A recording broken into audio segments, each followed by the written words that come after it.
abductions, hamstring curls, machine squats, social scene lunges, and then I might just end off with like,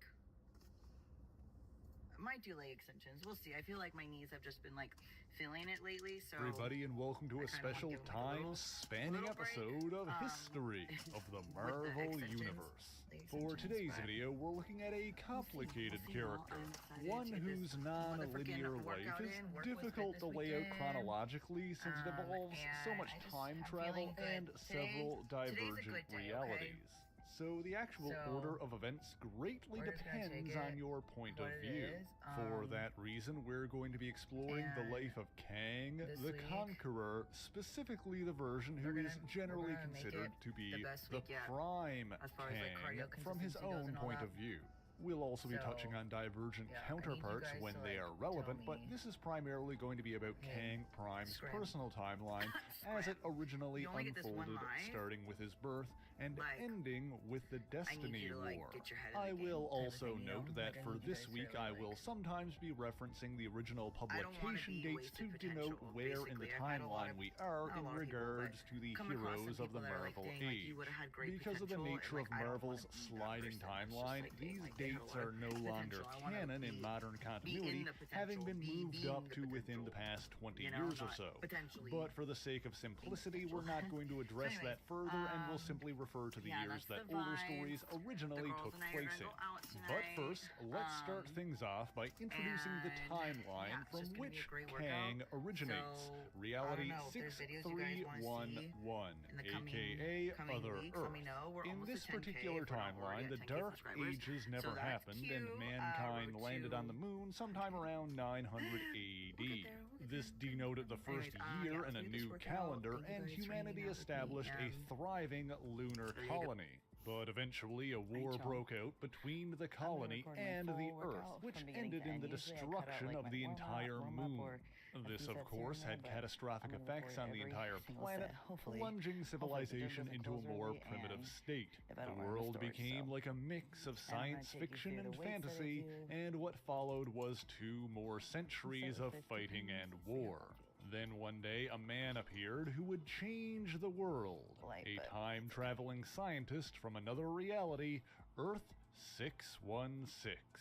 By helping rebuild the world and elevate its people, he became known as the Benefactor, but his real name was Nathaniel Richards. Settling on this Earth, Richards married a woman named Cassandra, and the two had a son together. Millennia passed, and by the 31st century, Other Earth had entered an age of peace and enlightenment. In the year 3000, a child was born. One who was apparently a direct descendant of the Benefactor, and thus was given his name, Nathaniel Richards. However, it's also been alleged that this child's lineage could actually be traced to another time traveler, Victor Von Doom. In either case, young Nathaniel grew up feeling restless and yearning for adventure. As a teenager, he designed a doll-sized stimuloid robot, but was relentlessly bullied for several years by a boy named Morgan.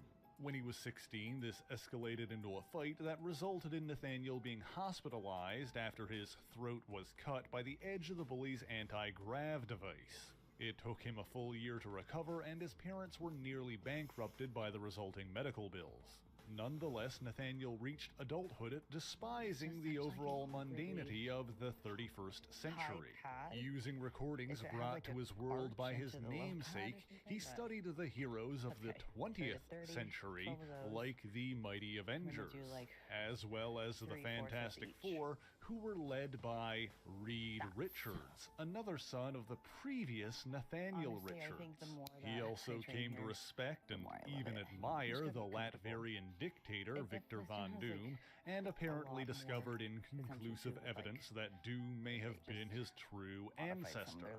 One possible reason for this confusion is that the senior Richards once claimed to have fathered Christophe Bernard, a boy who was chosen to be Dr. Doom's heir and at one point actually believed himself to be Doom. However, Christoph's parentage is actually unconfirmed, and any connection between him and the Nathaniel Richards of Other Earth would be speculation at best. Seeking answers, in the year 3025, the future Nathaniel traveled to the long-preserved ruins of the benefactor's citadel. Discovering a hidden chamber, he found parts belonging to his ancestor's time machine, as well as plans for how to use them. With his body aging slower than people of centuries past, Nathaniel spent years rebuilding and redesigning the machine.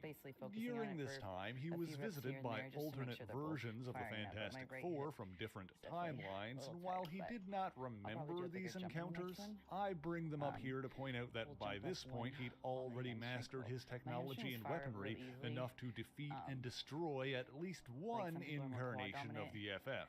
Intending on taking advantage of the superstitions of ancient people, he completed his time ship, forging it into the shape of a sphinx-like idol. His ultimate goal was to raid different time periods for weapons and technology while operating out of a base in ancient Egypt.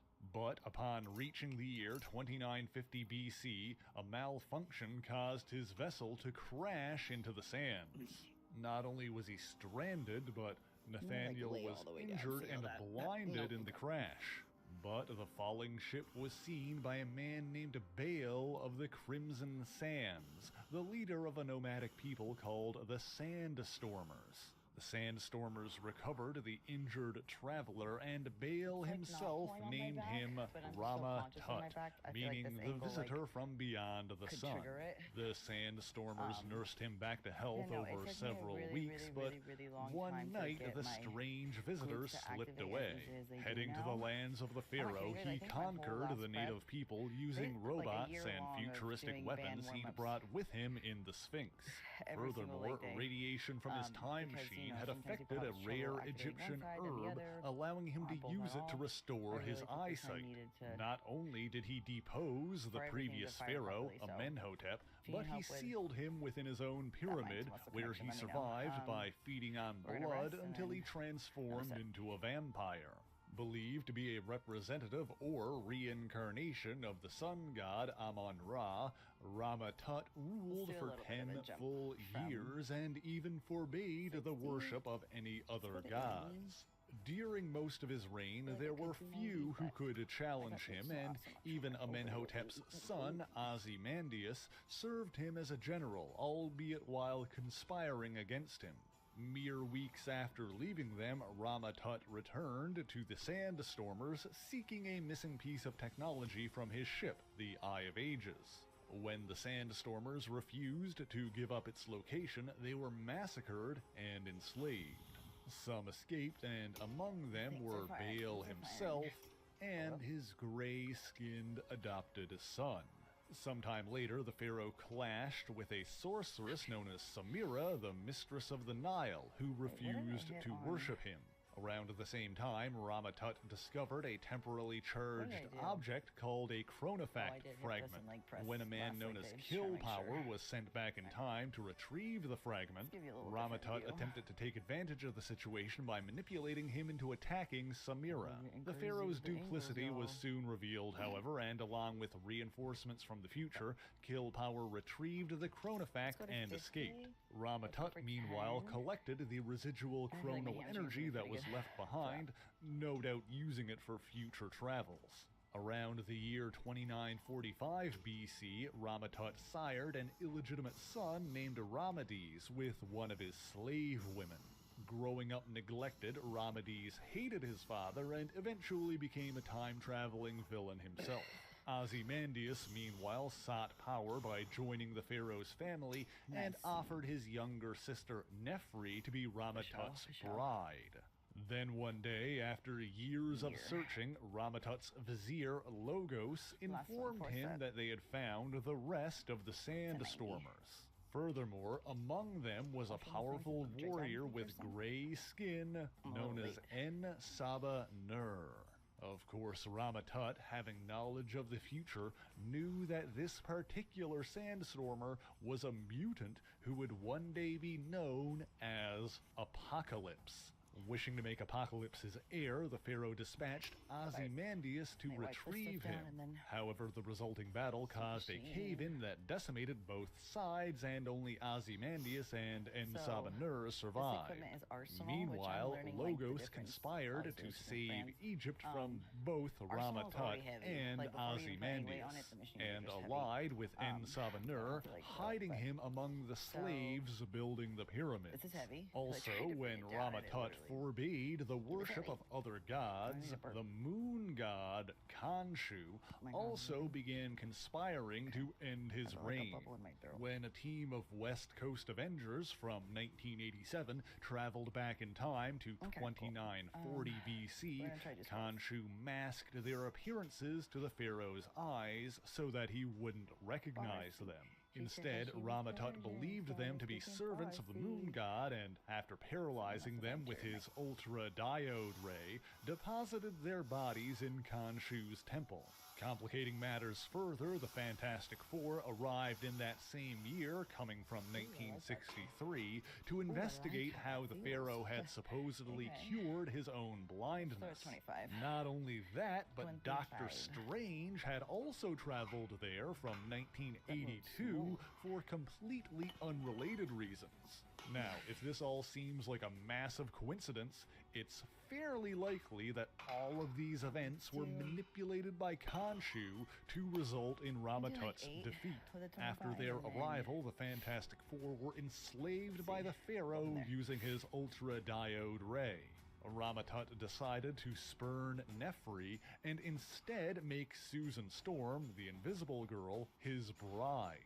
Meanwhile, En-Sabah-Nur was discovered when his powers fully manifested, inspiring other slaves to riot and rise up. Rama-Tut presented the mutant with an ultimatum: become his heir and inherit his rule, or defy him and die. But En-Sabah-Nur refused to kowtow and ultimately escaped. As for the Fantastic Four, Doctor Strange was able to covertly liberate Ben Grimm, the Thing, by changing him back into human form. Before transforming again into the Thing, Grimm succeeded in freeing Susan from Rama-Tut's control. She in turn restored her brother, the Human Torch, who forced the Pharaoh to flee. Elsewhere at the same time, the West Coast Avengers had recovered and were battling the Pharaoh's forces.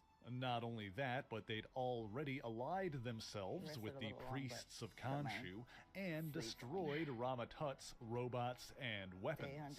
With his reign at an end, the time-traveling pharaoh used a small ship he charged with chronal energy to escape into the time stream. When the remnants of his machines within the Sphinx exploded, the FF assumed that he had booby-trapped his own equipment. In truth, it was Apocalypse who had destroyed the last of Rama-Tut's technology. Between this and Nathaniel himself wiping away knowledge of his existence as he left, the reign of Rama-Tut went largely unremembered by history.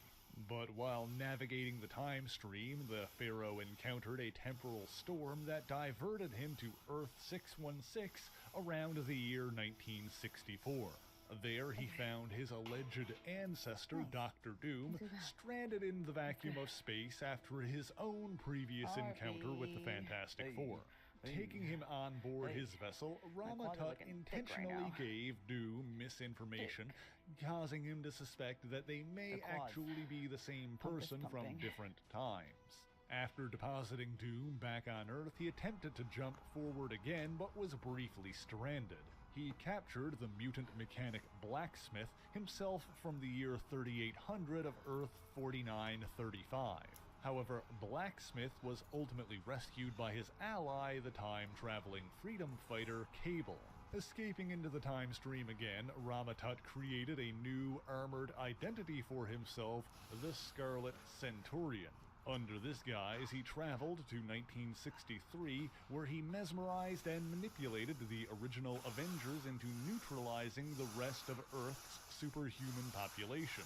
This created a divergent timeline dubbed Reality 689, which was then primed for the Scarlet Centurion to rule. Since these Avengers were his only remaining threat in that timeline, he attempted to tie up this loose end by pitting them against the Avengers of Earth 616 from 1968. However, the Hank Pym of Earth 616 was able to use Doctor Doom's time machine to banish the Scarlet Centurion from Earth 689. Discarding this armor, he then attempted to return to his own 31st century. But a time storm caused him to overshoot his destination, and he landed in the war-torn year 4000. The science of this era was even more advanced, and so Nathaniel Richards sought to conquer it. Inspired by Doctor Doom, he created a new, technologically advanced battlesuit. Regardless of his true heritage, he chose to become an heir of Doom, and renamed himself Kang the Conqueror. And conquer he did, rallying the barbarian hordes to his cause and swiftly bringing Earth under his control. He struck outwards as well, beginning an interstellar empire, starting with the destruction of the alien Badoon. He repaired and refined his time travel technology, allowing him to go wherever and whenever he wanted. And seeking to test himself against the Avengers, he jumped to a relatively early point in their history, 1964. At first, they seemed to be no match for his advanced technology, and Kang quickly gained the upper hand. However, the tenacious heroes continued to fight, destroying his weapons and wearing him down until he was forced to flee. He returned to the far future and continued to cement his dynasty. He eventually controlled everything within 100 light years of Earth, and even alien empires bowed to Kang. He continued to watch his enemies through time and thus learned of another Time Lord, Immortus, but was not yet aware of his true identity. For now, we'll simply point out that he considered himself the master of time and resided in a limbo dimension that existed apart from normal space-time. But in the 41st century, Kang's control over the galaxy was unmatched. While he found it difficult to maintain a foothold in the 20th century, other dimensions began falling before him, including the realm known as Cosmos. The insectoid natives were enslaved and forced to build weapons for Kang, including the Growing Men, robots based on Kang's stimuloid design but infused with Cosmosian pollen, allowing them to grow in size. He then hid doll-sized growing men in key locations throughout the timeline for future use. But in all of his conquests, the one land he spared was the tiny kingdom of Examitacious, ruled by King Corellius. This was because he was enraptured by the beauty of the Princess Ravonna Renslayer. He wanted her to be his bride, but she had no interest in wedding someone of ignoble blood, no matter how powerful he was. And so Kang brought the Avengers forward in time from 1965, intending on defeating them and proving himself worthy of the princess. When both the Avengers and Ravonna refused to relent, a furious Kang overwhelmed the tiny kingdom with sheer force. He intended on taking Ravonna as well, commanding his men to prepare a royal wedding. But Baldhag, the commander of his elite guard, reminded him that they always executed the leaders of conquered kingdoms to prevent future rebellions. His refusal to follow through caused unrest among his men, and Baldhag led his own uprising, seizing control of Examitacious. Ultimately, Kang sided with the Avengers to free the small kingdom from his own troops. It was this which caused Ravonna to begin seeing Kang in a new light. Baldhag was defeated, but as he was being taken prisoner, he broke free and attempted to fire on Kang. However, Ravonna jumped in front of the shot, sacrificing herself to save the Conqueror. Baldhag was, of course, gunned down and killed by Kang's loyalists. With Ravonna hanging on the precipice of death, Kang placed her body in suspended animation until he could find a way to revive her. For 18 months, he spent half of each day mourning her loss. Bitter and angry, he committed fully to his conquests, even defeating the Shi'ar Imperium. But on Earth, the rebellion started by Baltag continued to grow, and Kang was determined to stop it before it spread to the rest of his empire. He decided to retrieve one of his stimuloids and found that a growing man had been accidentally activated and was battling the mighty Thor in 1967. Kang jumped to that point in time and attacked Thor, unleashing his rage on the Thunder God. He then returned the growing man to doll size and attempted to escape in a hidden time ship. However, Thor used his hammer to generate a universal infinity vortex, sending Kang careening into the timeless dimension of Limbo.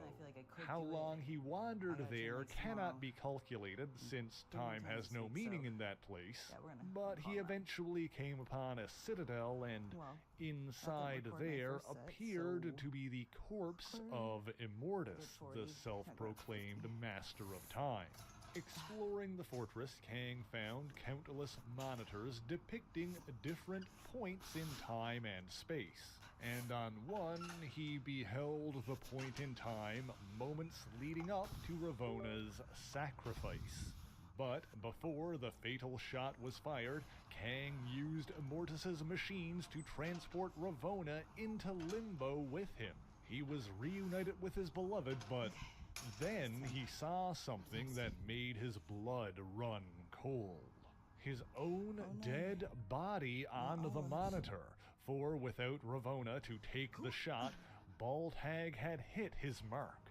By changing the past, he had created another divergent timeline, and with it, a divergent variant of himself, albeit a dead one. But by monitoring the time stream from Limbo, he soon found that his exploits in time had inadvertently created a multitude of these divergent Kangs. In one variant incarnation, Kang sought to solidify his power and traveled back to the year 19...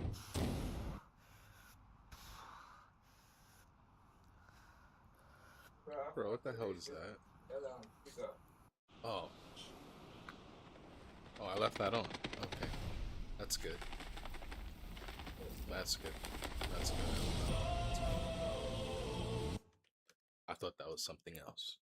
I thought that was something else, huh? Alrighty.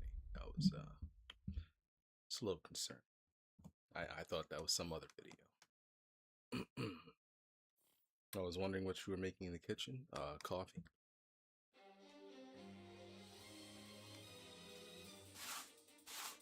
Here we go, the patch. Also, how you doing, Jenks? My, well, one of my favorite Canadians. As far as I know, yes, today is the 27th. It's 5:30 p.m. UTC, so that's like 9 something. Let me make sure. 5:30 p.m. UTC to EST. 12:30 p.m. Eastern. No, I don't think that's correct, but it'll be fine. Wait, UTC 4. Yeah, UTC 4. I'm putting the exact time zone. UTC 4. Okay. Good, how am I? I'm alright. Got my business done at the DMV today, so I'm pretty alright. I'm pretty alright. Had to get a new ID. So I had to spend like an hour in there. It was nice. It's just an hour of sitting. Well, there was no seats, so I stood around just listening to the they are now serving this and this number, and they always repeat like 3 times. So just an hour? Lucky me? Yeah, I know, right? I know. Just an hour. I know. I did get lucky.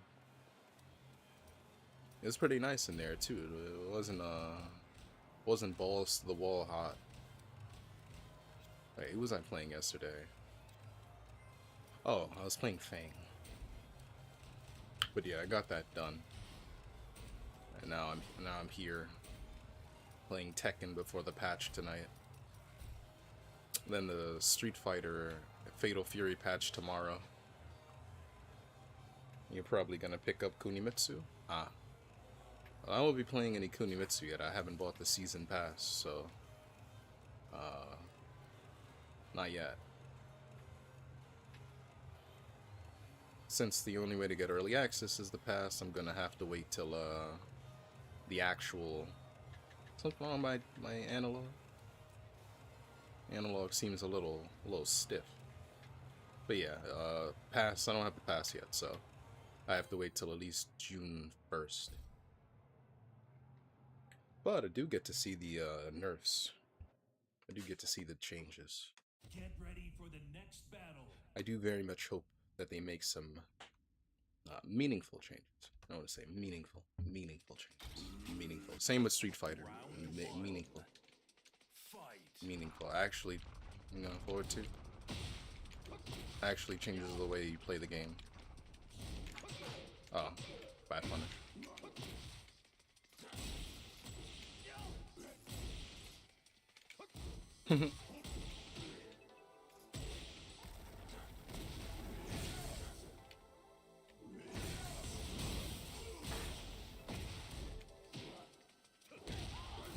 Interesting.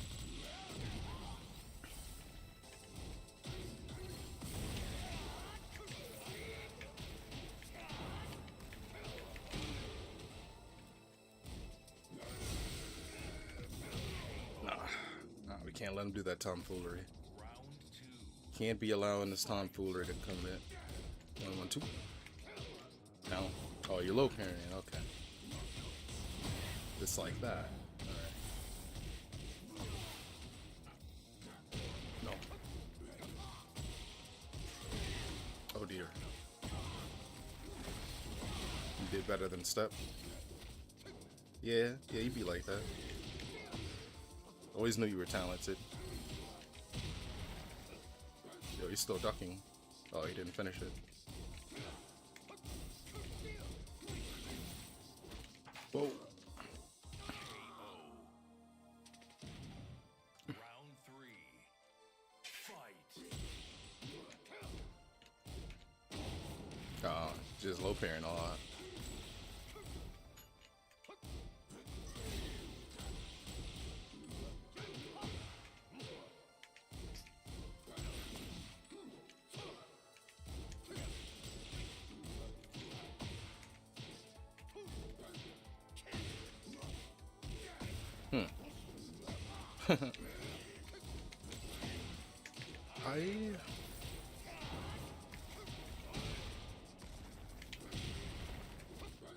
Good break.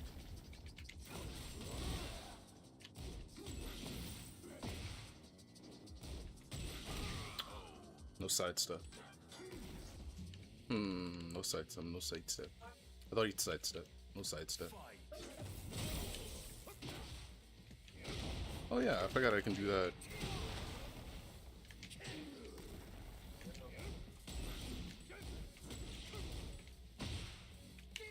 Ah, got him. He did down forward too. Hold on, I'm gonna read that in a sec. I see some 2xKO news. What the hell is that?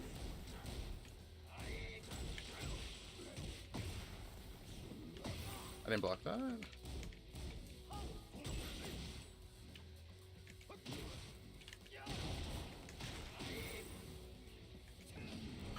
He got me. Got to fight Hikari in 2xKO as well. That boy be too strong. I mean, he is a Dragon Ball Fighter Z Evo champion. You know, he is an Evo champion of Dragon Ball Fighter Z. Hey, you don't become an Evo champion for nothing. Even if it isn't a different game, it's just 2XKO Evil Japan champ. Oh yeah, I forgot about that. I did forget. I don't think I didn't watch 2XKO for Evil Japan. I think I watched it for Frosty Faustings. Yeah, that was way back. But Frosty Faustings was the last time that I actually watched it. And it was that guy, that guy from the Oni sponsored, that guy. Yeah, that was the last time. It was a really good set. Came out to a reset. It was pretty good. It's pretty good, I'm not gonna lie. Oh, new Azon video? I'm back. I know, it's been like a month. Oh, nar. What happened to his hair? Looks good. So Combo Breaker was good. Bought 2 pros to the weekend. Good time. Who was the second one? Who exactly was the second one? Said he fought Hikari. Who was the other one?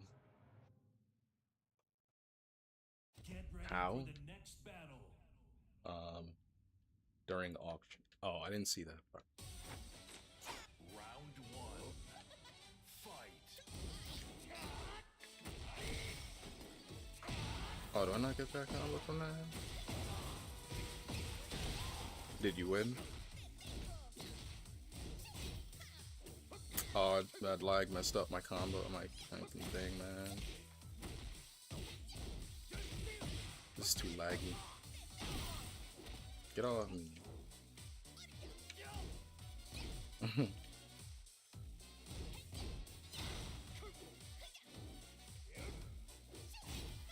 Okay, there we go. No lag.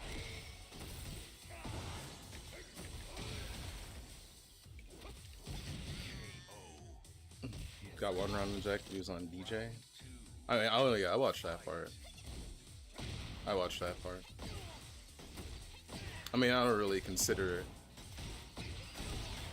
Just the Kid a pro, but like he's a tournament player. He's very good. I mean, he made Capcom Cup. I guess when I think of pro, I think of like sponsored players, like, you know, players actively getting money from you know, sponsorship, like Japanese players usually, or Koreans.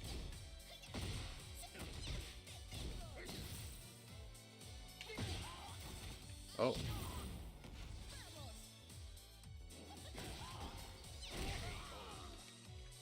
Yeah, I saw that match.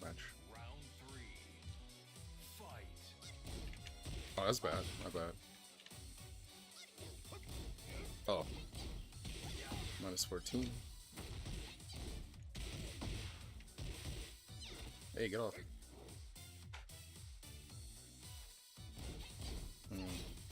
No, I should duck all this. I'm being lazy about my defense.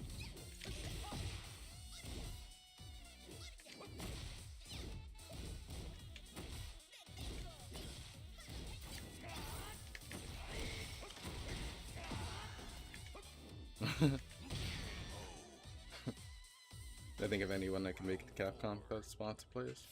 I mean, that's fair. I just consider them tournament players, like very good, elite level. That's what I would say. Elite players. Oh, whoa, whoa, whoa, whoa, whoa.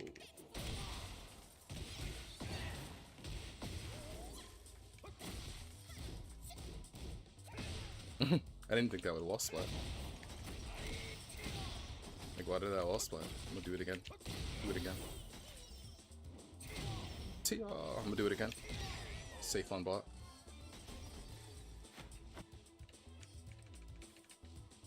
I haven't even had my coffee and I need the energy.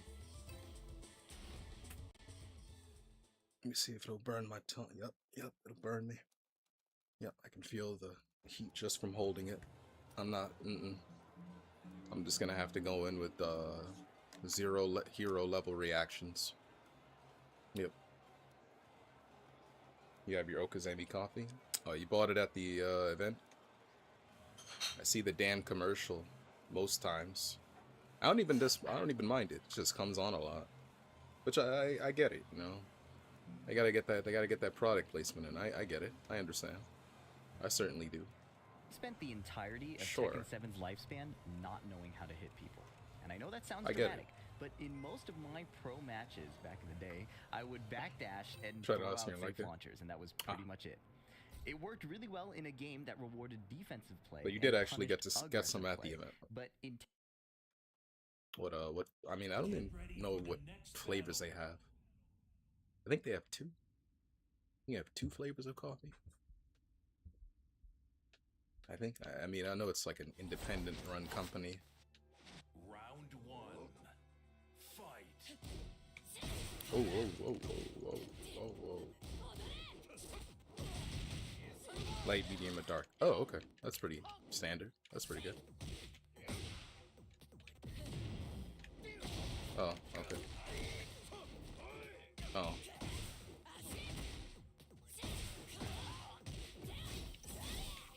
Oh my gosh, that punish was so bad.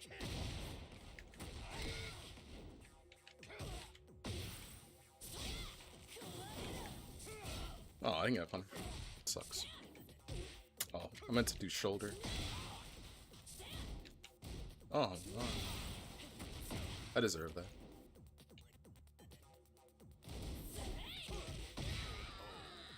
I'm still warming up. Round 2. Fight. Oh, he just did forward 4-2. That's crazy. Not that crazy, but it's kind of crazy.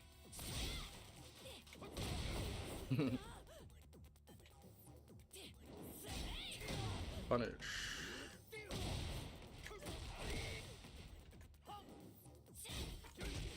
You know, he reminds me of Zero a little bit. Oh, Nar.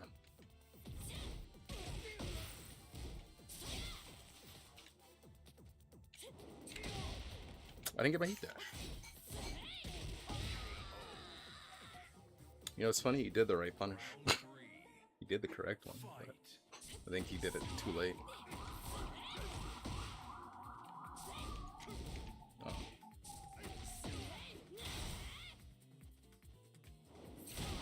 Oh, I was late. I was late because of the 2 delay frames, but I was still late. Oh, then a wall splat. That sucks. Wow, never seen that whiff before. He low parried that? This guy's a nut. That's crazy. Oh, that's my bad. That's my bad. I knew he'd finish it, but I thought I could time it properly. Fight. I'm gonna sidestep. I shouldn't have said. I should sidestep. Yeah, I'm gonna sidestep. Bro. Alright, let's go ahead and... Okay, you gonna do that thing? Get up.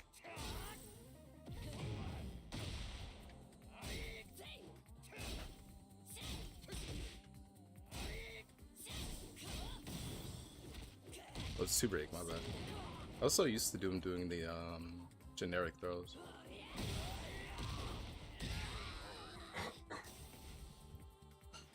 Do I blame that one on the coffee? Yes, I do. I do blame it on the lack of coffee. I certainly do. Man, that Jack player really took all my points. Round 1. Fight.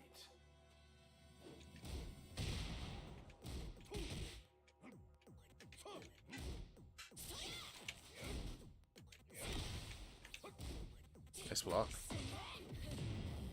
What'd you do that for? You sidestep. That whip? That's insane. Backward.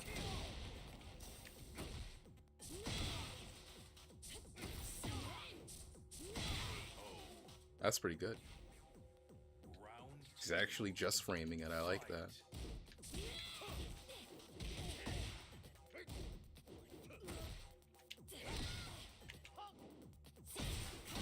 Oh dear.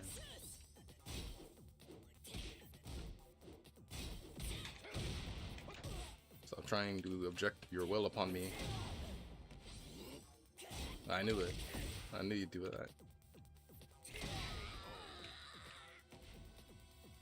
Round 3. I knew he was gonna do that. Fight. Sector.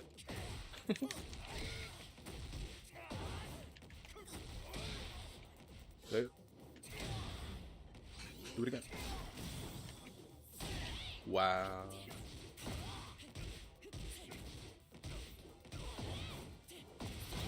I'm so appalled.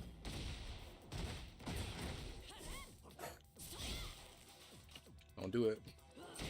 Oh, he did it. I'm trying to whip punish him a little bit too much. I mean, I'm getting it. Oh. Shit. Oh. I like this guy. He's playing the game. He's actually playing the game. Now, let me play the game too. Down 2. There we go. Oh, wrong input. Whoa.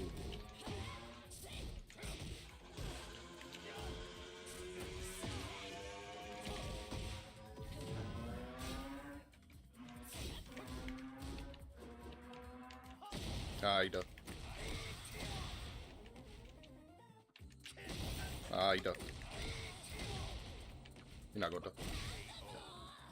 You're not gonna take 2 down forward 3s and then duck again? No, that's crazy. Alright, that's enough.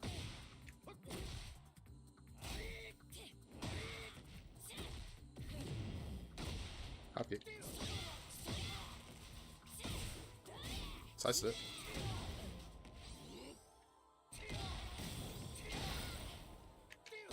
You duck. I'm not ducking. I don't need to duck. Slice it. Yo, you duck. Ah, I knew you duck. Teach me the ways of Tekken. I mean, I can teach you the basics. All I really know is the basics. Well, let me reiterate. Let me reformat that. All I'm comfortable teaching are the basics. I can break down what you should be doing. I mean, it's essentially the same as Street Fighter in a basic sense. In that the core philosophy. Let me show you through a match. Let me reiterate. I'm gonna try and keep this simple. Let's choose somebody intermediate. Oh no, it's fine. This is fine. This is fine. This is fine too. We'll go with the Jin player. Let's do it from the Jin player side. Get ready for the next battle. Oh, this is the Middle East. This might be good as long as they live near each other. I want a match which isn't too laggy for them. You can't really tell unless it's crazy, but it's fine. Okay, I'm not watching this one. We'll choose a different one. He did round start power crush. We'll choose a different one. You know what? This is no. I'm not gonna choose value. I want a Okay, this this might be more your speed. This might be more your speed a little bit. I don't say it because I'm looking down on you, but you know, we gotta start somewhere. We can gradually go up from there. He just spiked you with Azasena. I'm not gonna say it's bad, the power crush, but still. Alright. So essentially when it comes to Tekken, when it comes to Street Fighter also, you have your space, right? Right? You got your space. This Kazuya player has his space. This Lars player has his space. They both have their space. Now, you want to keep your space, right? When a player approaches on you, you want to keep your space. So this Kazuya player immediately started taking space. You want to do 2 things. You want to keep your space, and you want to approach on your opponent's space. You want to keep your space, and you want to comfortably be in your space, and then at the same time you want to make your opponent uncomfortable in keeping their space as you try to take it. That's all you're really trying to do. So he's immediately trying to make the Lars player uncomfortable with some jabs, 2-2, all that stuff. Now the Lars player gets a chance at retaliation, because that 2/2 is -8. When something is like -7, -8, -9, it's basically your turn, with a few exceptions, but majority it's your turn, which means don't jab, because jabs are really for fast interruptions, good pressure tools. You know, defensively you can use jabs, but offensively you want to use mids to start your turn. Preferably mids that are very advantageous. But if you can't do something advantageous, you want to just down forward 1, something that takes your turn back and stops you from getting ducked. You know, because you jab, people duck, launch you, yada yada. Now, he starts going in, he does something punishable, gets punished for it. This is just a chance to take space, really. Now, the Kazuya player doesn't know how to wave dash, so when he tries to do this, he doesn't get nearly as close as he needs to be, so this is not threatening. You know, as far as Tekken goes, you want to be a threat, and then you want to attack from that threat, right? Where you are on the screen is where your threat level is, basically. What is Kazuya's threat level here? Well, he's not very close, so he can't really forward 3, he can't crouch 1+2, crouch dash 1+2, he can't hell sweep, he can't hit you with many things, so, you know, he can't down forward 2 you from this range. So his threat level is kinda whatever. Now, if he could electric, that raises the threat level a little bit, because you approaching him, now you gotta worry about electric, but he's not electricing, so he doesn't really have any keep out. Based on how I play, should I pick up Balk or play Azucena till I can get Kunimitsu and try her? I mean, it's whatever, you know, play who you want to play. I don't think it makes much difference in the beginning, to be honest. Like, when it comes to, in the beginning, because you don't have a lot of habits yet. You know, you haven't really played the game enough to have incredible habits, right? Because play styles can be changed as you grow. You know, you might find things that you find that you like doing more than things that you thought you did. So, I mean, you could play both. Just switch back and forth. I don't know. Like, playing 2 characters is fine. Even if you're low level, you know, playing 2 characters. Comparing the 2, seeing how you like them in certain situations, that's cool. So, it doesn't have to be a one or the other thing, honestly. Certainly doesn't have to be.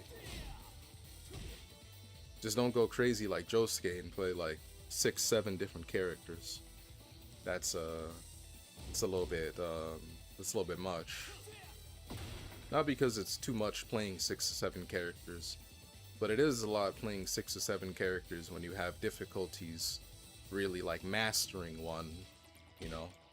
But that's really only if you're trying to become like much higher level. If you're just trying to play casual, play whoever. No, I'm too stupid for that. Hey man, it's all good. It's all good.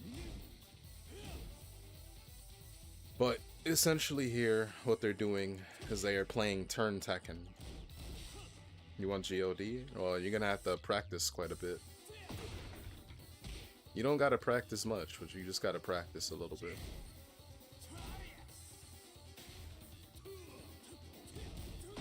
But all in due time.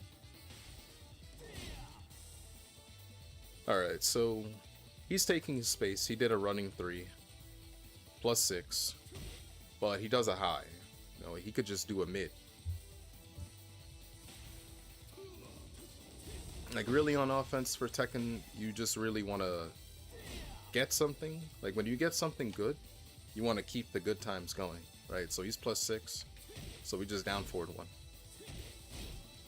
Or even down 4, whatever. Oh my god, he did that. That's crazy. And then you can start your pressure off that. Like, when you're +6 and you do something like a jab, that's not really advantageous for you, because normally you're not going to be +6. You know? majority of the things that you can do, you should be doing. Unless it's like a Yoshi, like Flash. Like, that's the only time you wouldn't do anything. If you were looking for Flash, or if they had Rage Art or something like that. Of course, you can frame trap that. Like, you're +6. Down forward 1 is 13 frames. So he would need something at least 7 frames to reliably, 7 frames fast to reliably mash. He can't mash. Now, he could sidestep, but he can't mash, right? So you can counter in this game in one of 2 ways, really.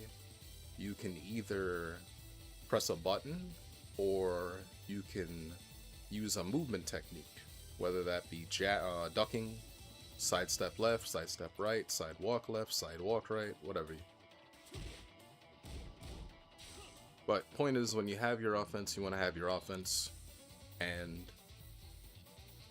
in situations like this where the opponent is just doing things, doing moves, you'll often find that transitional moves like this, where you can transition into a stance or whatever, on block, they're not very good. And it's your job as a defender to interrupt them. Right? Like, you can interrupt that. Let me show you. Right, so that's +6, right? We're gonna do that. And I stop that. Now, Kazuya has a really bad down forward 1 because it's 15 frames. It's like one of the slowest down forward ones in the game, if not the slowest. But even that can stop it. It's not real. Now, he can do something a little bit different, but this is usually what you'll check with down forward 4, because this is 13 frames. So with situations like that, you do not want to jab. Reason you do not want to jab is moves go under, because it doesn't matter. Does not matter like what high you do, it's not going to work. So situations like that, you want to press a mid, preferably a mid that's like 13-14 frames, something like that. You know, even back to 14 frames, right? Now, you do also have to consider, to a lesser degree, different moves have different hitboxes, different places that they track to. Like, one move may track to the left more so, one move tracks to the right, and I don't mean tracking moves, but just move with certain tracking properties to a side. And the main way that you would make those moves effective is realigning. And that's effectively just your opponent sidestepping, but you don't want to use a tracking move. Use a move that tracks slightly to the side that you think they will step. Now this is all stuff that like you just kind of get used to as you go. You don't really have to worry about it too much about realigning. Just when the opponent's doing stuff like this, use a mid, don't jab. That's really the thing. Don't jab. Now you can use dick jabs to get your turn back, but on hit they're +6 on hit, so they're good on hit. You start your turn on hit. But on block, you can interrupt them, they'll block it, but you'll be -5, so you can't continue pressure after that. Now he's wilding because that's -18, but this Lars player is not going to launch him for it, so it's okay. Yeah, it's okay. It's okay. And might as well be safe on block. Now he's also not going to launch him for it, so he might as well be safe on block too. I guess that counts.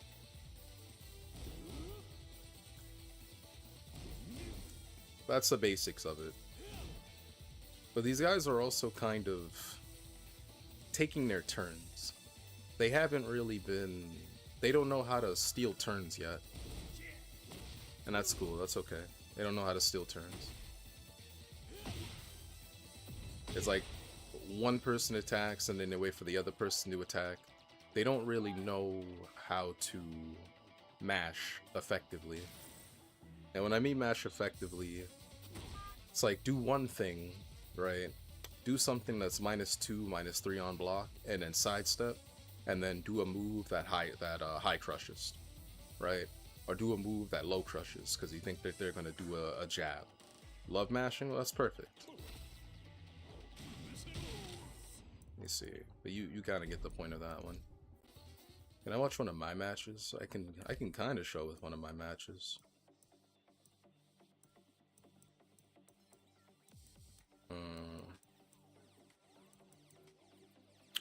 I was sure, whatever, I guess. Right, this is from my Azucena GOD run. Get ready for the next battle. Nah, not the GOD one, but just the GOD. So, I guess I'll try to explain. It'll probably be easier because I played this match. Alright, so I approach their space. I immediately just get in their face. Right? Because this is where you're most effective. This is where you're most dangerous. When you are in someone's face, this is where they are most dangerous, usually, and where you are most dangerous. But you have to remember that you are him, right? So when you go into the danger zone, you are going to make the most of it. They're not going to make anything. They're going to make nothing. You are going to make the most of it. So you want to go into the danger zone and you want to get started. And the only reason you may not want to go there is that maybe you were wrong about them. Maybe they can make something of themselves. You know, maybe I should respect them a little bit. But we don't think like that in the beginning. No. So I go in there, right? So I go in with the down forward one. I notice that he presses something on that timing. So it's not a counter hit per se, because it didn't actually get to start up yet. But I know it hit. So I'm +8. So I immediately take my turn again. -2. Now I block to see what they're going to do. It's the only reason I block, is that I want to see what they're going to do. Now I know this string for the most part, and they try to do the transition, they do the same transition. I immediately start disrespecting, because why not? And I get the ball standing 2. I do the baby combo. My little baby combo, right? So now it's my Oki. Yep, it's my Oki, it's mine. Now I take a slight sidestep left, realign, yada yada. This is in case they press on wake up, because down forward 3 is very good as a counter hit tool, counter hit launcher. Now I get a little greedy, because that's cool. I just want to see. Get hit back turn, I could take that, that's fine. That's cool. Now I block. 1-2 punish. Now I'm +8 again. Right? We getting in that ass. I want to see if they're gonna duck. So down forward 1. And then I wait a little bit. And then whammy. Right in the ovary. You know, down forward 3. Counter hit launcher. Now they block on wake up. That's crazy. But you know, they block blow. That's cool. That's cool. That's actually -17. But nobody punishes that. Now, I don't feel threatened because this string can only do so much to me, so I just block. And I duck. Now, I didn't commit, so I didn't actually punish it, but I just immediately start mashing. What's up, Zero? How you doing? Professional combo? Professionally ass combo. Alright, so now I mistime what they're gonna do. That's cool. I know that string. That's not a real string. Like on normal hit. Only reason that worked is because it was a counter hit, but you can just duck the second part. And I just block again. And 1-2. I'm plus. I immediately start going for the shins. Now I am -3. This is not plus on hit. Plus on counter hit, but it's not plus on hit. So I just immediately wait, because I can't feasibly, I don't know what they're gonna do. I don't know this player.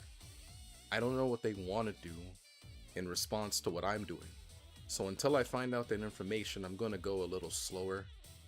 And there's really no rush because I'm kind of winning right now. So I just wait on my -3 because there's a lot I could do, but I just wait on the -3. Try to see if I can get another counter hit. Whiffs. I get a slight whiff punish. That's cool. That's cool. That's fine. And again, he tries to, you know, bamboozle me, so.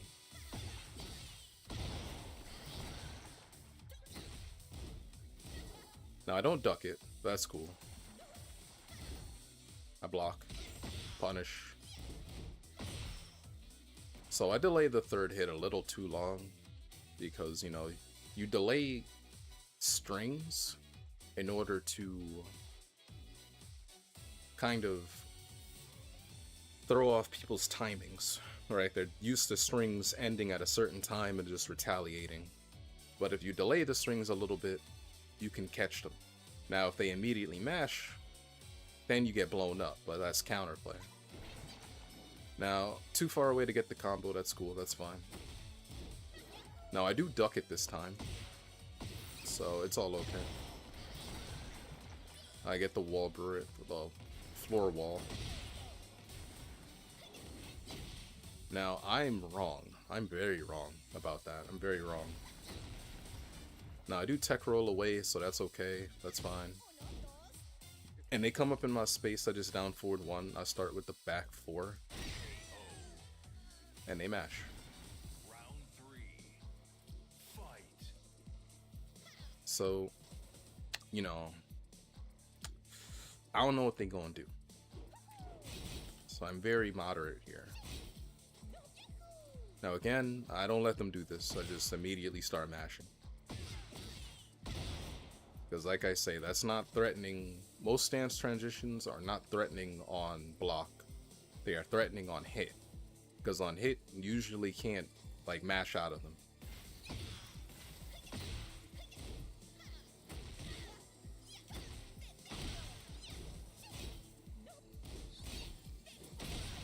Now I do make the mistake, and that's why I'm just trying to play a little slower, but you know, everybody gets hit.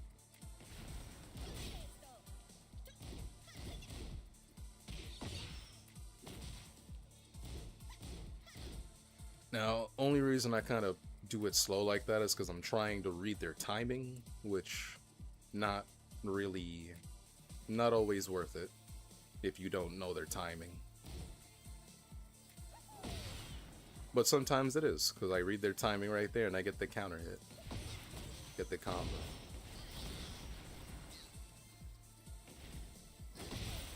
But don't worry about reading people's timings like when you're first playing, because people don't have a sense of timing.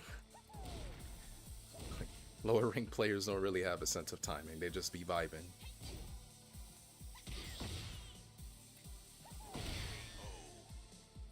Just pay attention to what are they doing. When you do something, what do they do? Right? That's it, really. When you do something, what do they do? What are they doing in response to what you're doing? And I can show a different match.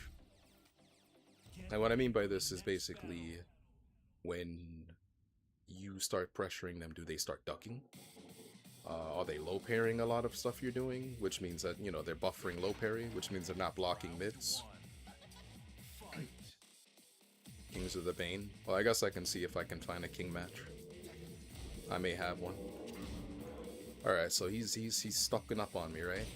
He's giving me the old 1-2. He's doing single hit jab into sidestep left. Oh, I'm sorry.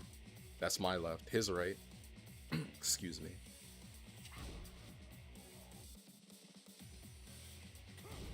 So he's not really threatening me, right? He ain't threatening me. He's not doing anything. Because I'm just blocking the jabs. He's +1, but that's not really threatening. Because he's just jabbing all the time. All that basically tells me is that I just gotta duck or sidestep one of these jabs. Now he does start using a threat, right? He did all those jabs so that this would hit. He started with the mid. That's cool. That's respectable.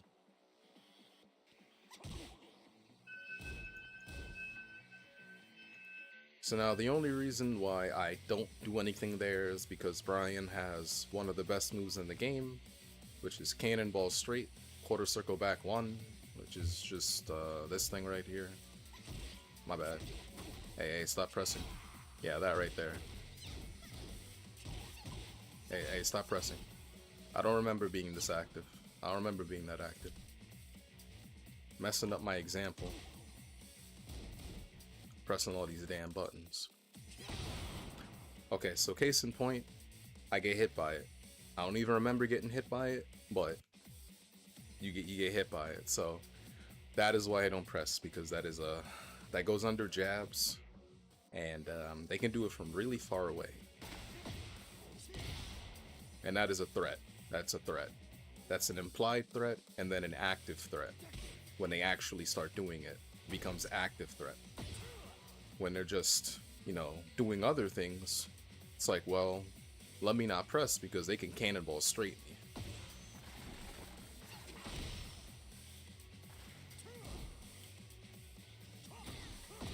Now I get taunted on. I get taunted on again. And he messed up his combo, thank God. So that really just tells me I've been too passive, right? That's all that tells me. When they can taunt me like that, that means I've been too passive.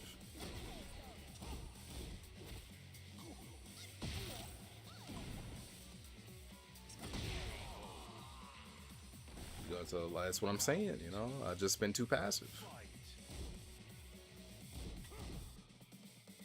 So, same thing. And I block that. Now I'm plus. So, since I'm plus 6, I go with down 1, which is, you know, it's a good move. Not that great, but it's a good move. Right? Because even though I'm plus 6, right, I can sidestep it. Either side. But you use the plus frames, and you do bigger moves like this when you have plus frames, when you have advantage from winning an interaction, right? I block the hatchet kick, I punish with 4-1, I'm plus 6. That's my reward, is that I have these plus frames. And then I do this, even though it can be stepped, you know, I'm trying to see if they're gonna step it, but you have to use it. Now on hit, on block this is plus 4, but on hit it's plus 7. And it can also leave you crouching, although I choose not to do so. And so I just do it again, and he got hit again, and this time it was plus 8. And now, I've been hitting him with a lot of linear moves, so I do a tracking move just to see he don't do anything. Tracking move is minus 8 though, so in exchange for giving some type of certainty that you're not going to get sidestepped on, you do give up your turn. High tracking moves tend to be a little bit more plus, but you can duck them. Whereas mid tracking moves cannot be ducked, and they cannot be stepped, which is why you usually don't have an advantage after that. That's a high. He can go into 2, and that's also a high, which is why you may not want to press immediately. So now I'm just chilling, you know. He has lost all this health. It has been 10 seconds. Right? It's been 10 seconds. Over the course of 10 seconds, I blocked a single hatchet kick. And then he just ducking. He's backdashing and then he's ducking. So he is trying to create some distance from myself for whatever reason. And now I think he's going to jab again, so that's why I do that. I think he's going to do another high. And that's it, really. He's just lost all that health. Because he's just trying to get out of dodge. He does not want to be near me right now. He does not want to be near me. So he starts creating distance. And then coming back in. So he's trying, I don't know what his end goal is, because he's not threatening me. That's the whole thing. I'm taking all this space. I'm very comfortable being in his face. I'm fine with this. But he is not giving me anything, giving any reason why I should not be comfortable. He's not giving me a deterrent. Now, he doesn't duck this, but I've used it, so I need to be careful. Because if he knows, then I need to not use this as much. Now, he retaliates off that with 1-2, which can be ducked and launched, like I did earlier. 3+4.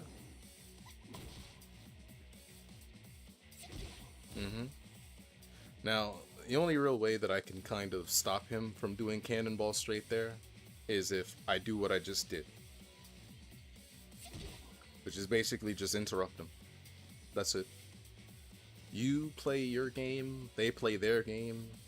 You want to play your game as seamless as possible, and you want to interrupt their game as much as possible. Because some moves just can't be avoided. Some moves can't be sidestepped, some moves can't be dealt with very easily. So the best way to deal with them is to stop them from coming out.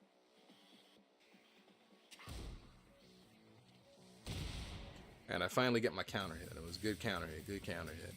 His stomach hurt.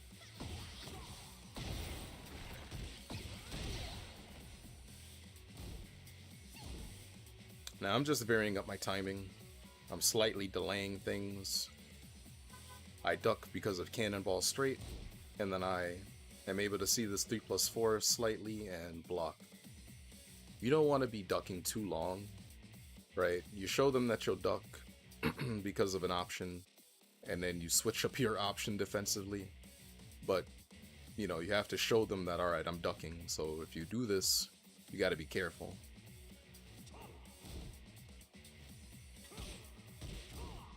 Now, that was cool what he did, actually, because he's -2, which might make me, you know, want to do a move, I don't know. Some move, right? So, I'm gonna, you know, right? So I did down forward 1. Down forward 1, 13 frame. But because he did a 10 frame, I get mashed on. Right? But if I do my 10 frame, he gets mashed on. So I do like my forward 4, that's also a tracking move. So you just really switch up your options. Right? You can mash. This is essentially what I'm saying, is like good mashing. This is an example of good mashing. What he did. It would have been better if he did 1, 2, 4, but it was all good. Now I can step this, mind you. Not that way, but because if you go this way, the 1 will track you. But he can also do a tracking move there, or he can delay a button, whatever. You know, there's counterplay off that. There's different options. There's different options. But the only reason why something like this would work is because you don't want to just jab in response to what the opponent's doing because they can duck. It's not worth it. Because if they duck and they launch you, you're losing like 70, 80 health at least. You know, maybe okay, like 65, 70. That's still a lot for a jab.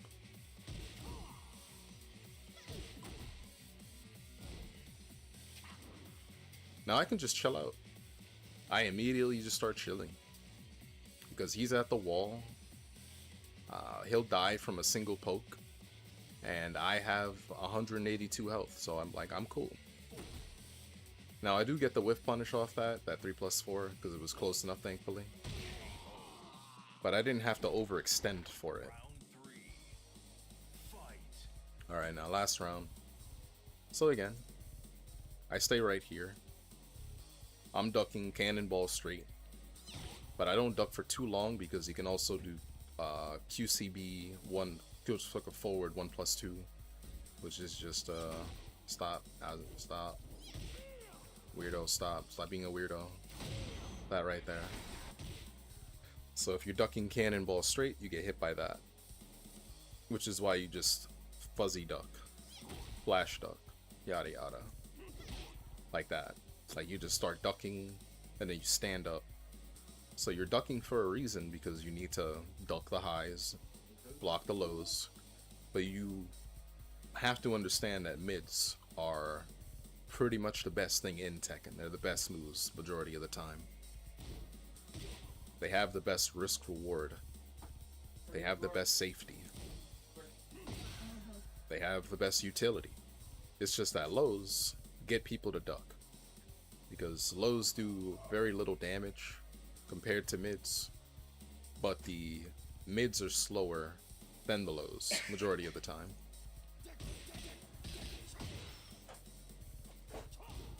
Right, so most people by default, their defense are standing up and then ducking, and then you exploit that. It's like, how fast can you get them to duck? How fast can you get them to duck?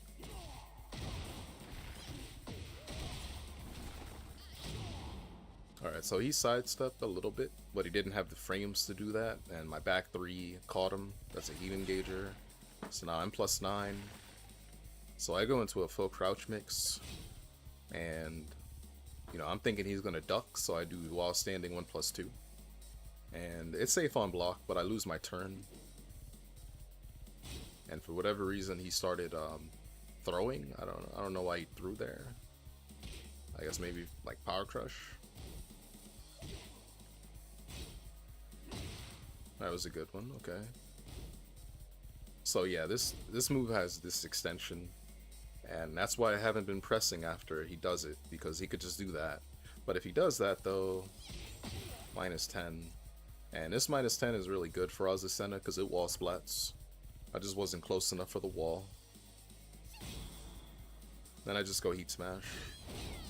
I'm +9. We at the wall, so I wait a second. He actually breaks the 1+2. That's pretty good. That's pretty good. 0 on block throw. And I just immediately get back right there. I'm taking this space. I didn't give him a chance to get out of that corner.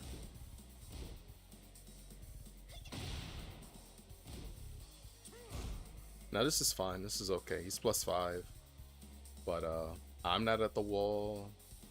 I'm not the one with 21 health. We cool. We cool. We cool. We cool. I don't know why I did that. I'm not gonna lie to you. I don't know why I 1+2'd there. I'm sorry, 1-2'd there. I don't know. I don't know why. I'm sure I had a good reason. I mean, it worked. You know, I'm sure I had a good reason. I don't know. Okay. Alright, well, I got a king here, I guess. Because you're disrespectful. Get ready for the next battle. Well, I mean, that's the goal. That's the goal. You want to disrespect as much as possible.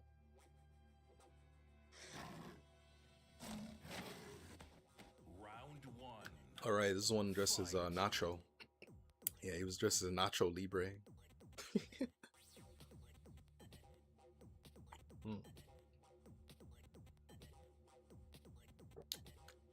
Okay, I drank some coffee, I'm good. Okay, so, I lost the first game. Okay, right, okay, so this is what I mean by, look at what your opponent's doing. So, nearly round start, right, round start, he goes into Jaguar step, which is just, you know, back 3+4, and he ducks. And that's just while standing 2. Now this is cool. We can work with this. Because while standing 2. Oh, I'm sorry. That's not even while standing 2. That's full crouch 2. Excuse me. Full crouch 2. A lot more punishable than while standing 2. Right. So -14. Only reason I say it's more punishable is because while standing 2 goes into a second 2. Right. So while standing 2 is safe. While standing 2-2 is not safe on block. So you don't have to commit to it. While standing like full crouch 2, you do have to commit to it because it's a single move. There's no string. Right, so I know he'll do this. He'll just do this. For no reason. That's fine. We can work with that.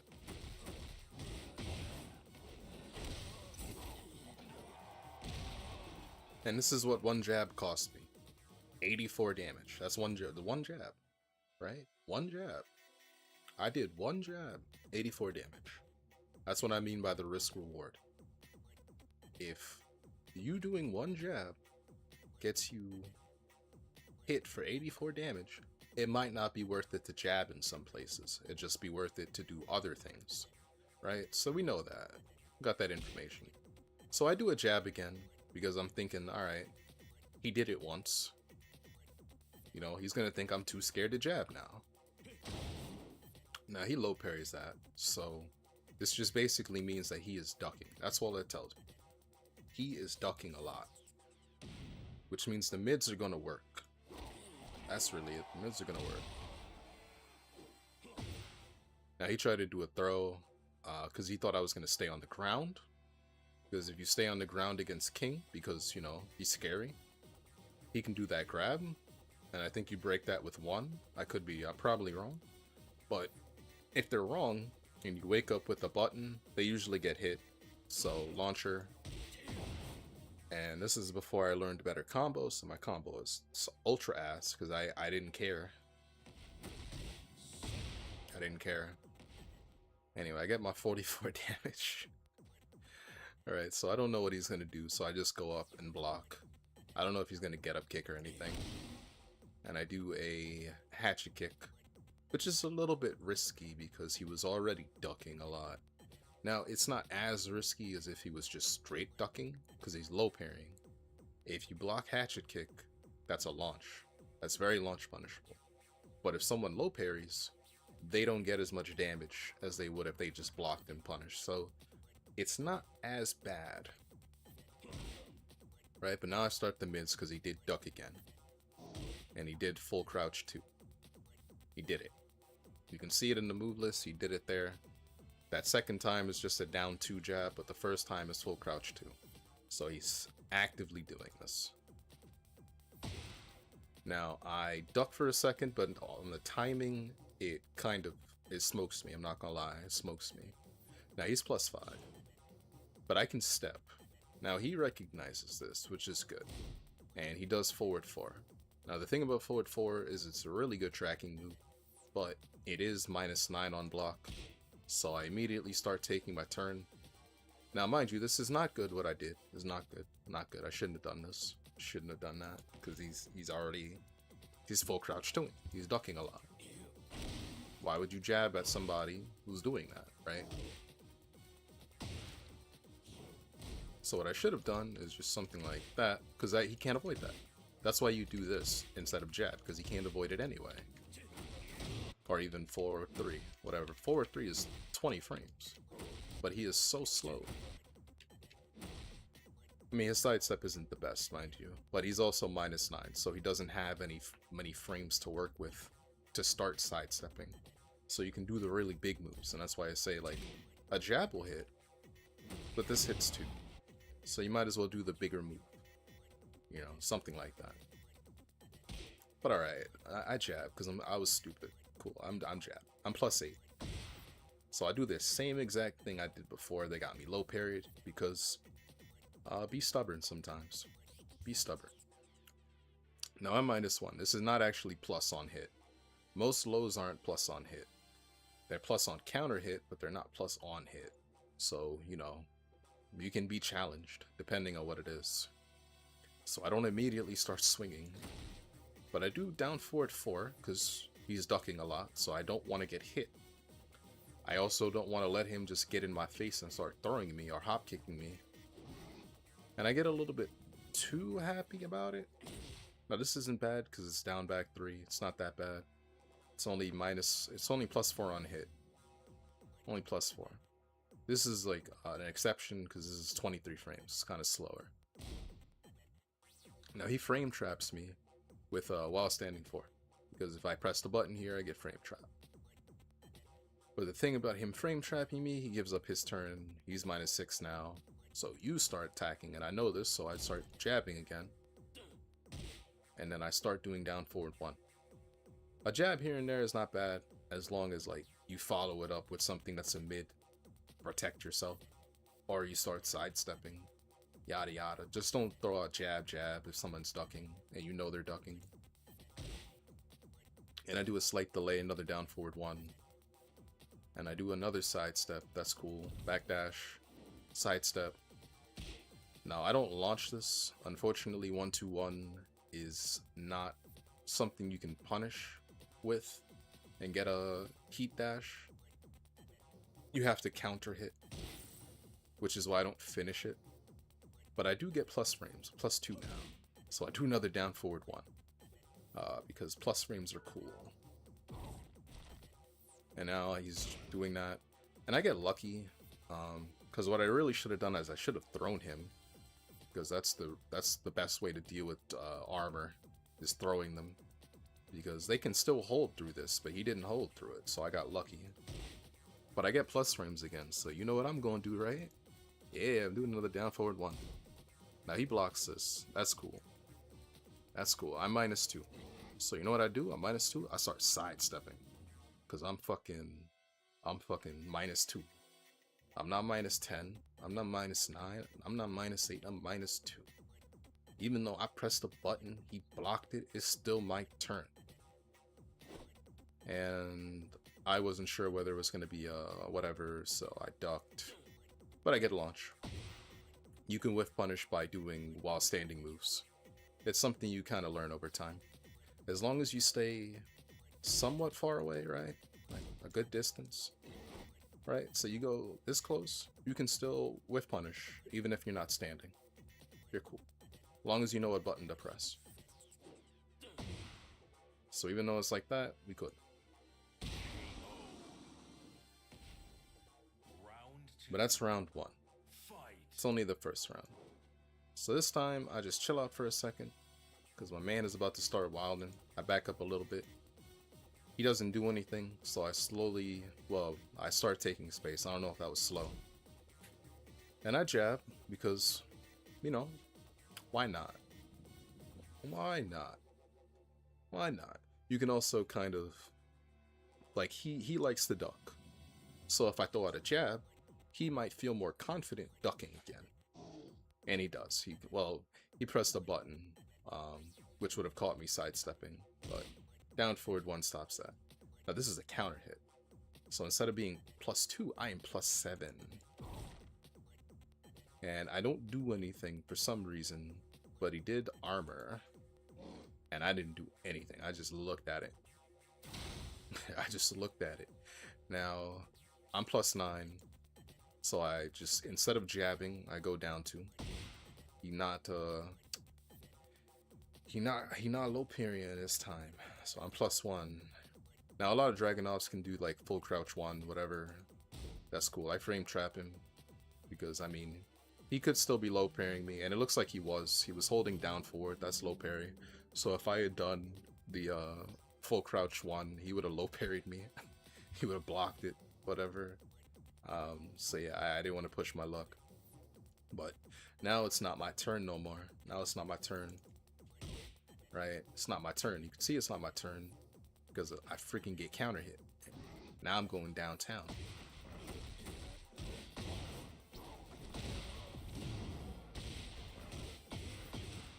Right? That's what disrespect cost me. 69 damage.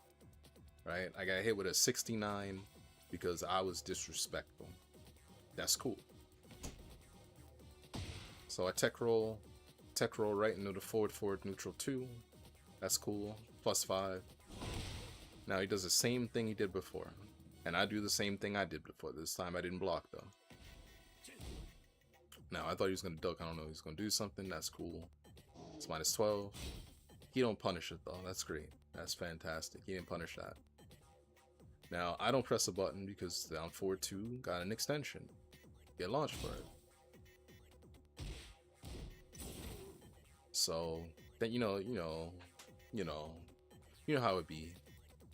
You know, you be getting giant swings and shit. Now you are mad plus on that, right? But I slightly delayed that running 2. I didn't immediately running 2 because you delay, you realign, they be sidestepping, you realign. But see, you just be running into things. You know, when you delay stuff, you can just run into things like this. Now I'm mashing 1. I'm mashing the fuck out of 1. Somehow I break this. I don't know how. I definitely didn't react to it. But so I got hit with a giant swing last time, right? I delayed my button. So what do I do this time?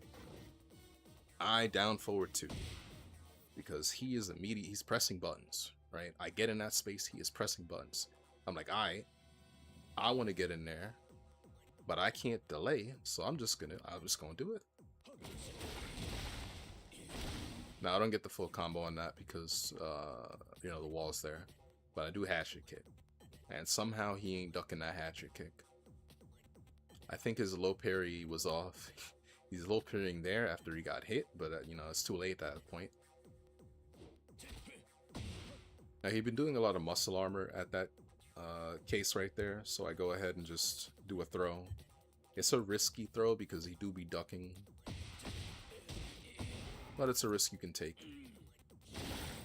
And again, he be ducking, so he was low parry. He was fishing for the low parry there, and I hit him with the tracking move, wall splat.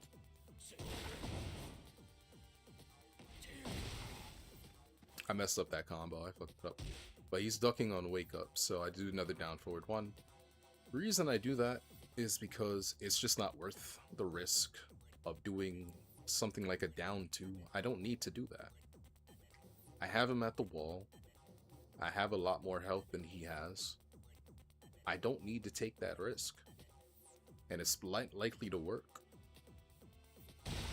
And I just do another one. It's not likely to work, so I just do what I know. Now, round 3. So he's doing immediate armor, and somehow I get that jab because he let go at the wrong time. Now he ducks, and again, you know, hey, I was pushing my luck. He hadn't been doing it for a while. I pushed my luck.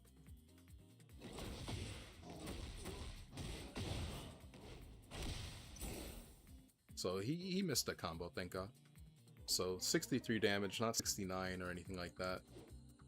Now that jab was only to take space in case he ran in, because he's too far away to really get like a while standing punish. I mean, he probably still could have gotten it, but I don't think he tried from there. But I don't do another one because now I am in range to get hit by that. No break on the throw. And I duck because, you know, I'm thinking he's gonna do RKO, he'll do the low, you know, sometimes they just do that. And now, you know, that one's just me being bad. That's me being bad. I tried to down forward on wake up because I thought he might do something dumb. And like I said, you know, the sun was in my eyes.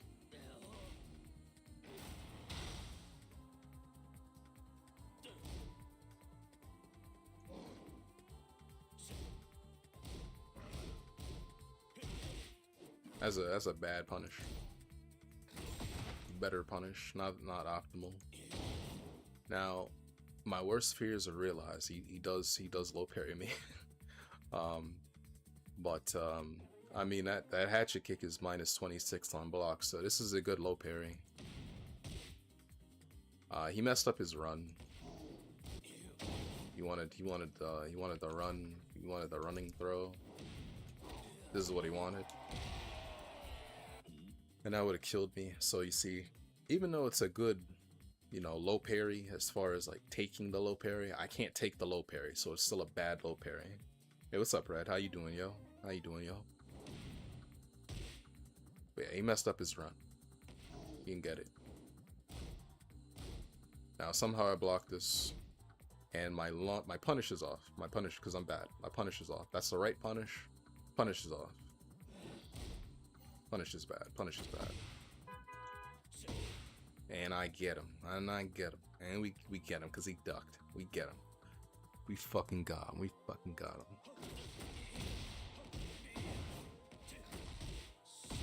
That trailer got you acting strange? Hey, don't spoil it. I didn't watch it yet. Because, you know, I'm not allowed to watch trailers on YouTube. You know, I'm not allowed. I'm not allowed. They're gonna shut the stream down, Red. They're gonna shut the stream down. I'll watch it after I'm done. But yeah, so that's that right there. That's essentially the gist of Tekken, right? You look at what your opponent's doing, Get ready for the next battle. and then you respond accordingly. And then eventually you try to get to a point where you try to read the future, but don't worry about that.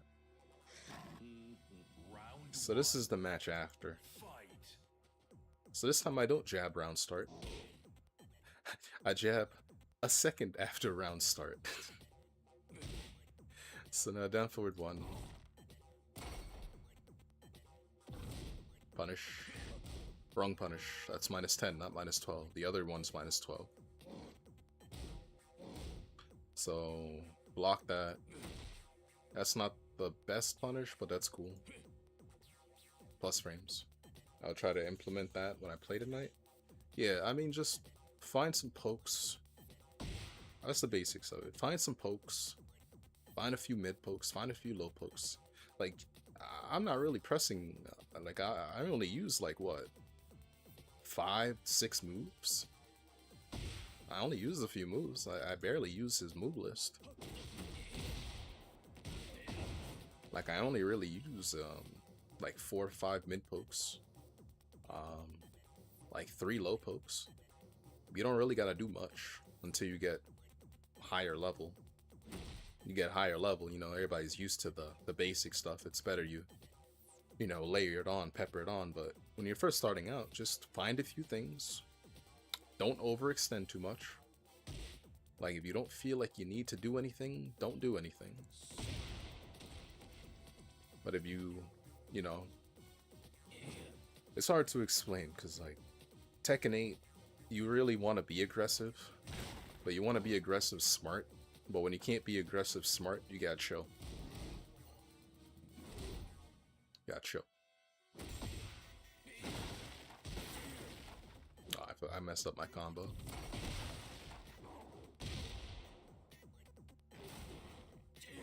Yeah, find a few mid pokes. Learn some punishes, do punishment training, and then try to practice throw breaking. You know, a little bit. Try to practice a little throw breaking with the computer in like rank in training mode or ranked queue, whatever, and go from there. But really, all you need to know is how to punish stuff. Do some poking, press some buttons, punish some moves that get you, and you good. That's all I did. Time for final meeting. Then I get to play some. Hopefully still streaming. I'll be on till 5:30. But I hope this was helpful to you. Good luck with your meeting. Man, this is so why not I hit by this?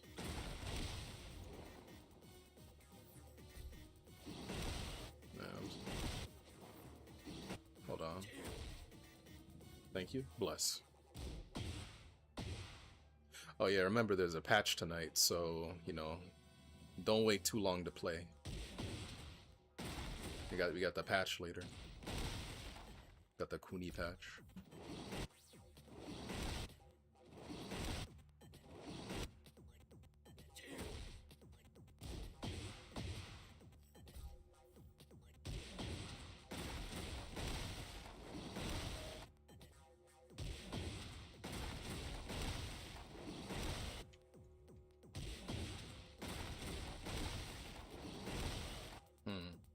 Yeah, it's hard to avoid. Anybody want to get me that season pass? I'm gonna go dark side Phil for a second, you know?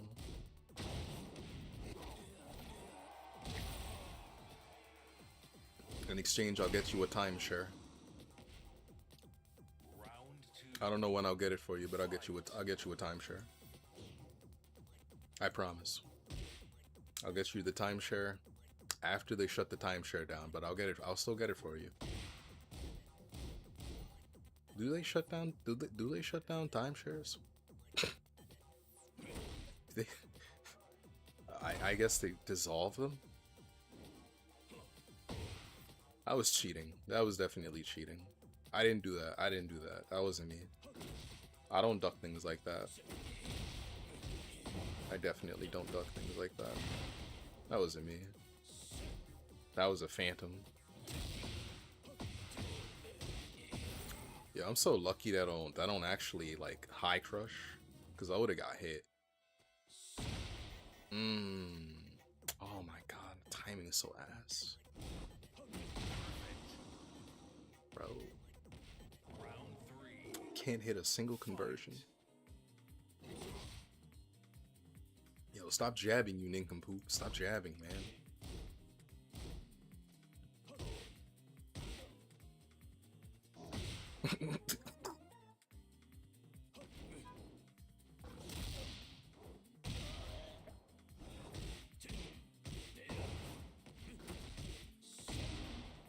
Yeah, that's the same thing that got me counter hit last time, no? He deadass did like forward 4-3 and then fucking hit me. This time he didn't forward 4-3, so it worked.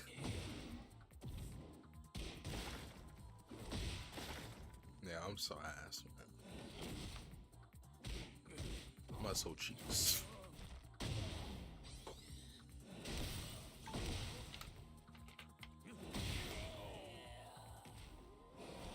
Round 4. Fight.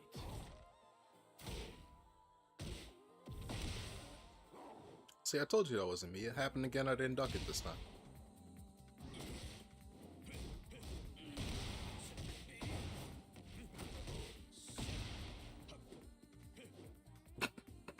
What was that?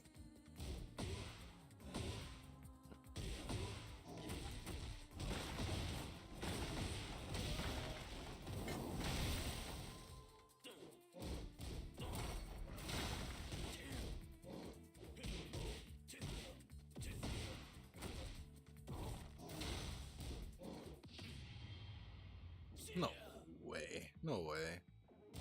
Yeah, I'm no way, bro. I'm looking at ass, bro. Wait, there's no more round. He didn't punish me. I don't remember this. No way.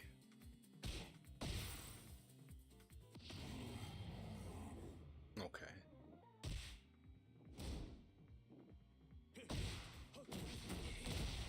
Okay. That was interesting.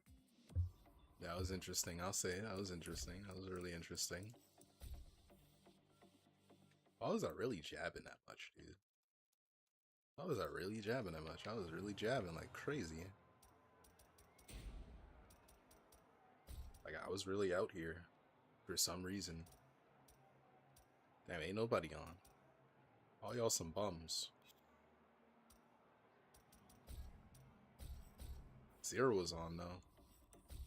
You know what this man Zero was doing last night? Yeah, it's playing quick match. This Lars was so ass, bro. That freaking Lars reminded me of the Ken. That Lars was so ass, man. I was like, oh, he's streaming. I see Lars. I'm like, oh, isn't that ass?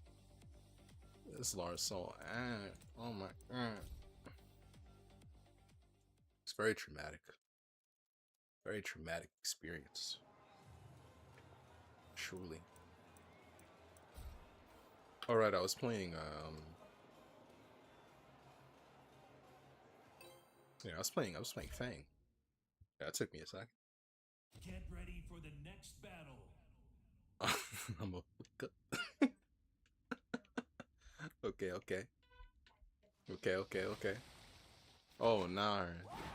Come and get some. He be in your windows at night. Yo, lock your doors. Lock your doors, bro. Fight.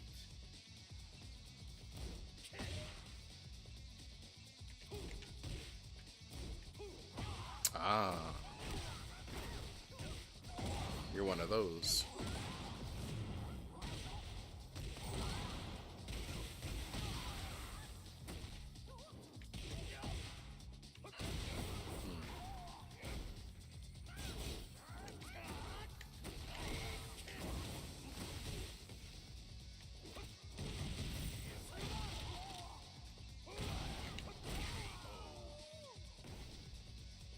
Round 2. Fight.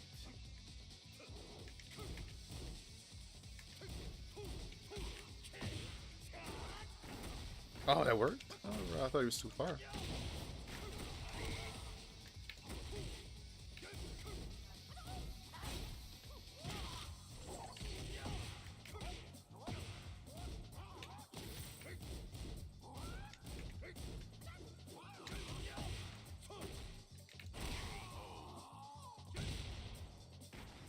3. Fight.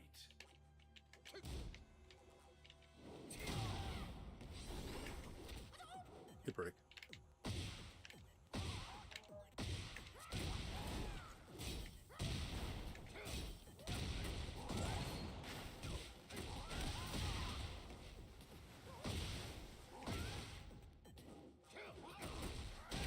Oh my god, that was a counter hit.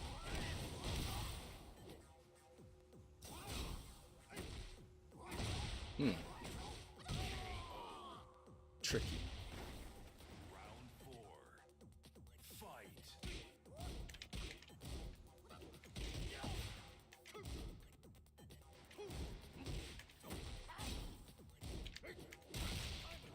I got mashed on. I was mashing one anyway.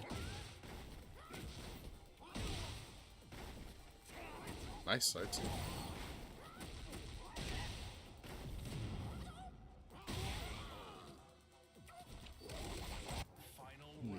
Immediate heat smash. Yeah, I know that one.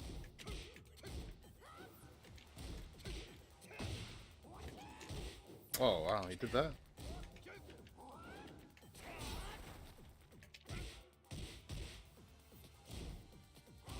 Oh man, I fucked up. That's minus 18. I could have at least shouldered that.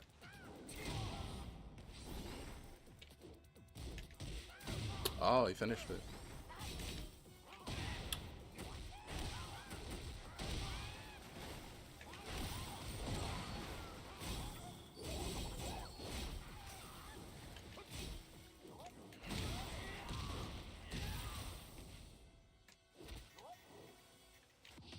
You got me. I did down two.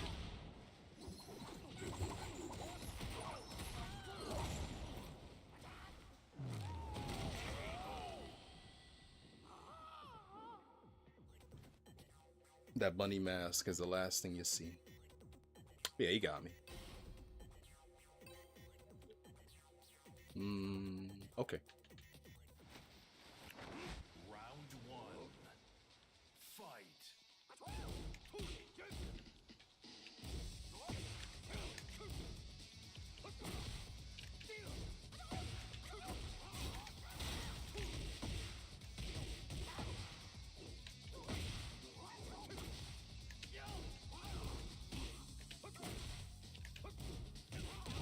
That's not the outcome of Hunter.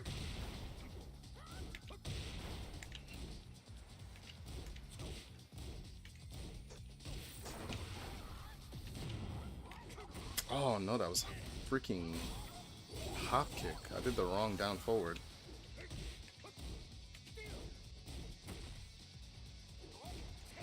Oop. Did the wrong down forward. Did the wrong input. That was supposed to be up forward.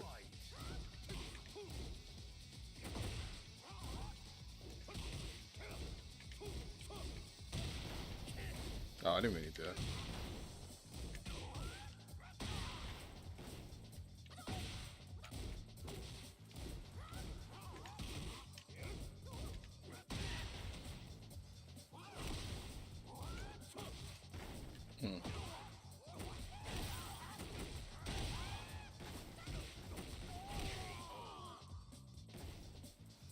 Round three. Fight.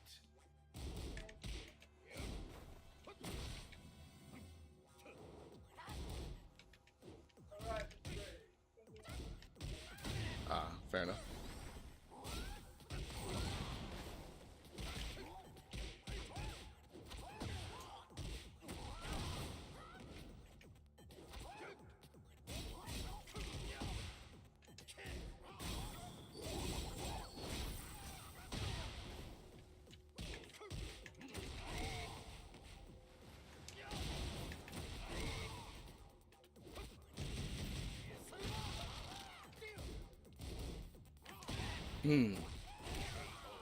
I thought he'd delay a little bit longer. Sidestep. I guess I never really understood him. Yeah, I didn't understand him. I didn't take the time to talk to him, ask him his needs. You know, as an opponent. I was just kind of vibing. You know what I mean? It's cool to vibe sometimes, but if the vibe is wrong, well, you know, Ready for the next battle. you should want to be right.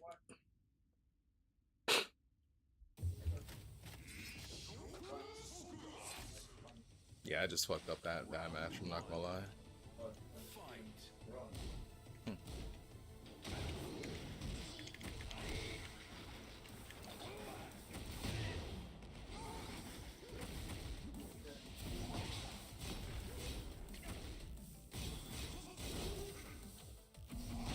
All right.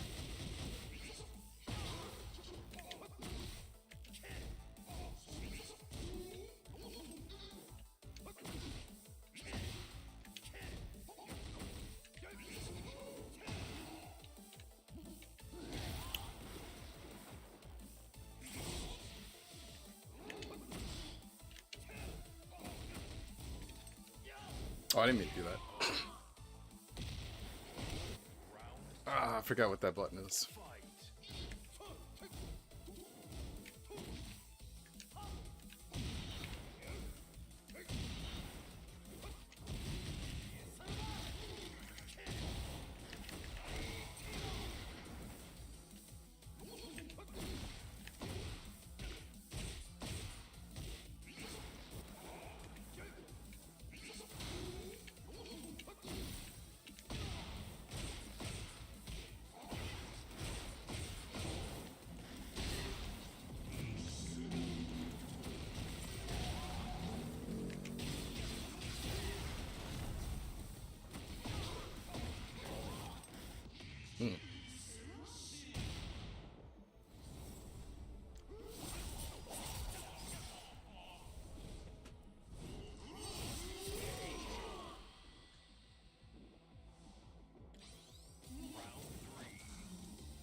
Wonder why down forward tube there.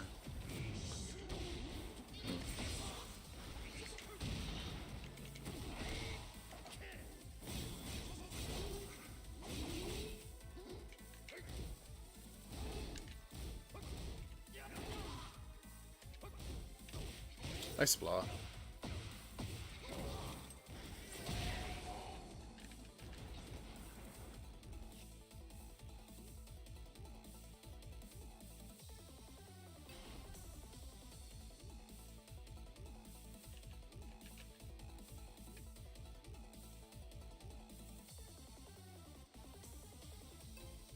Oh, okay.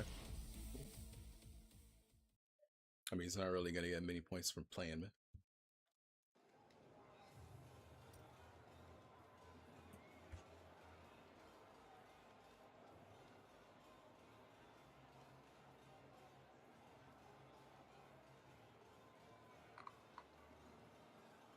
Hmm.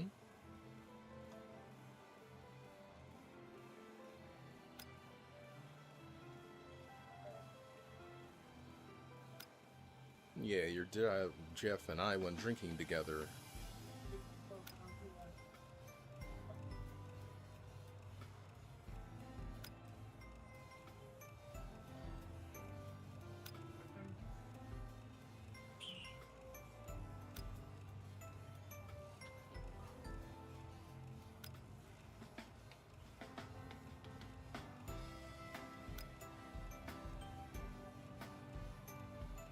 Yeah, the music is kind of taking me out.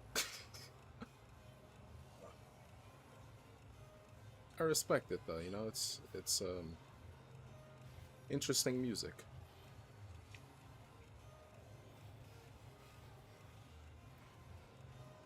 Okay, okay. How are they gonna make this comeback? Oh, that's good. Oh, that's great.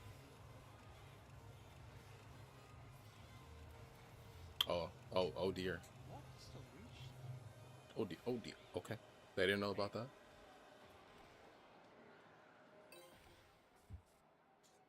I guess they did not know about that. Yeah, my D-pad, when I used to... Get ready for the next Alright, battle. who's this? I can't read that name. I don't even know what that name. I can't read that name. Fight. What the fuck?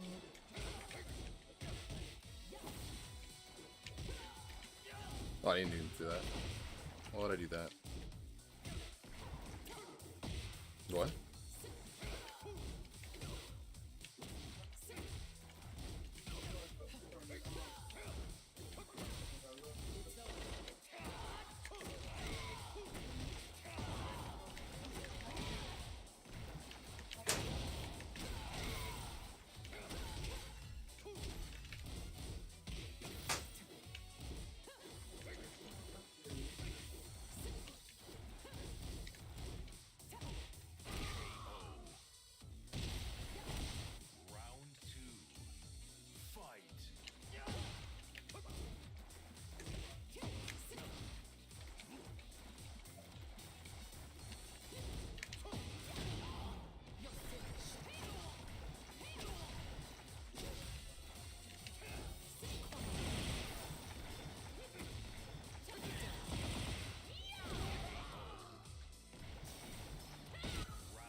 Oh my god, brother, I messed up the freaking move again. This was down forward 4.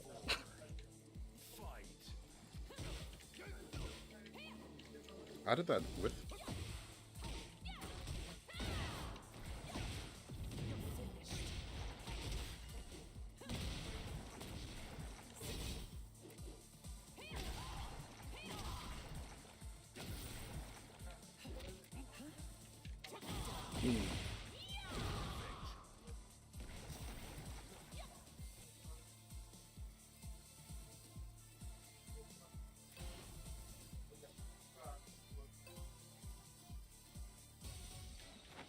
Round one.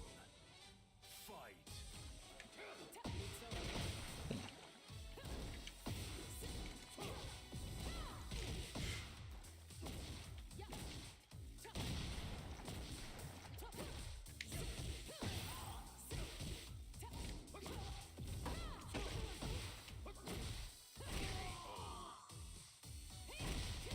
Round two. Fight.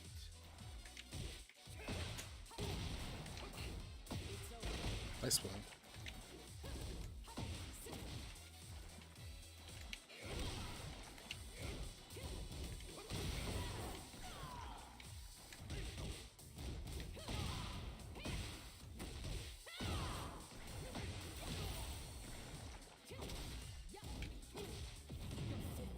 Side step. Okay. Round three. Fight.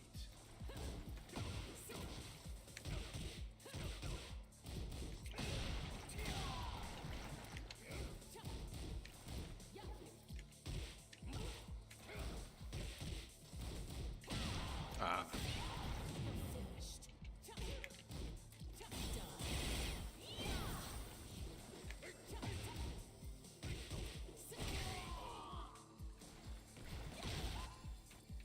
I better need a matchup skills.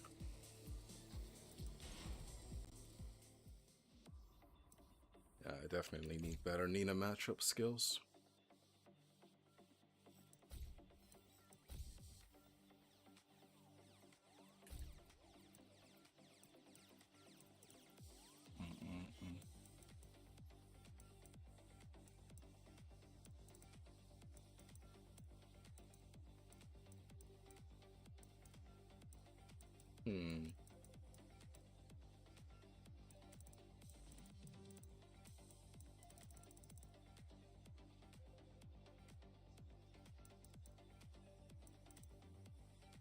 Well, I was kind of hoping that they just be. Well, I guess I'll watch the Heihachi.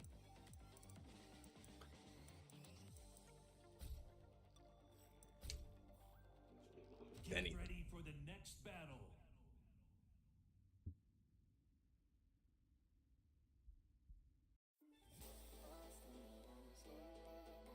I gotta switch this song. Round one. Fight.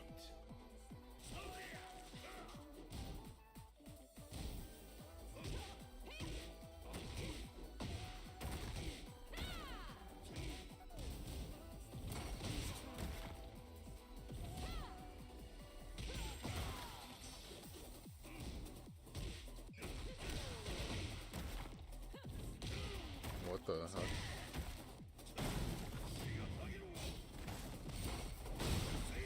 Bruh.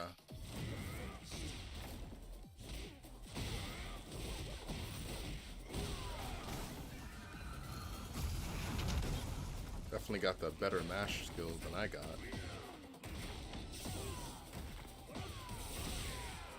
Nice combo. Round two. Fight.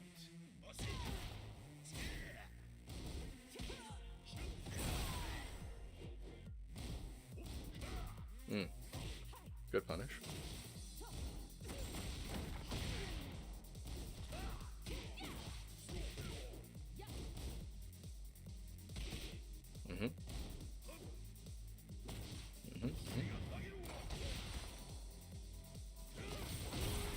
Oh yeah.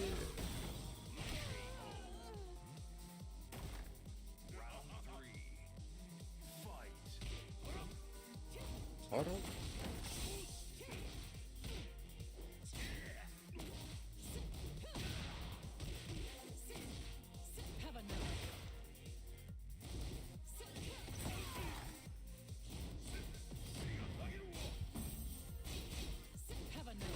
Mhm. Bruh.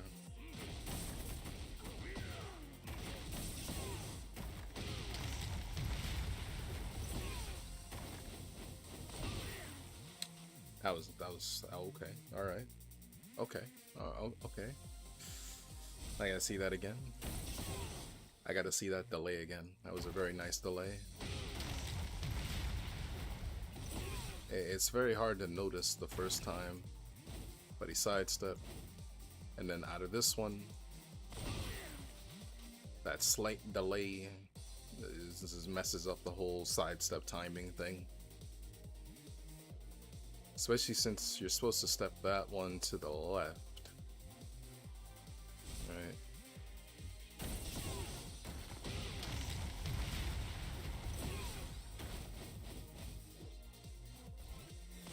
Yeah, you step that one to the left.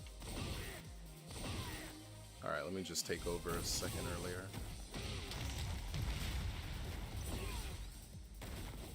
There we go.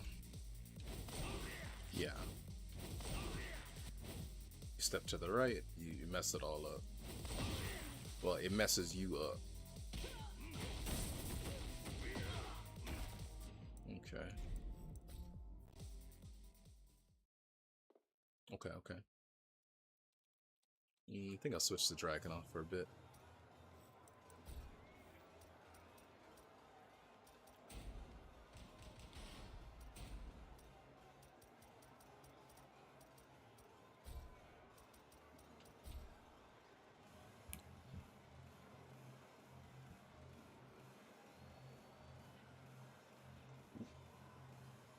Playing PS5 controller, yes.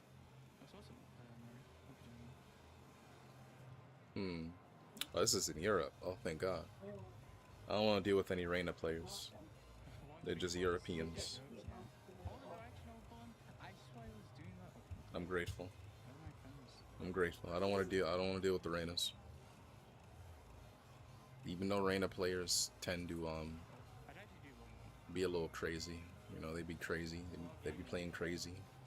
Easier to kill them when they be playing crazy.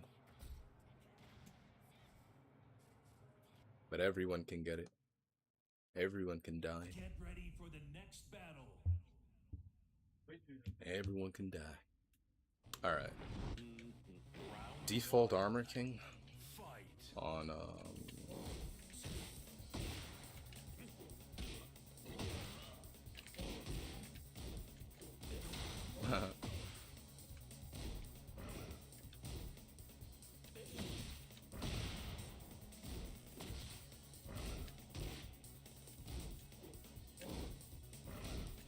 oh my God.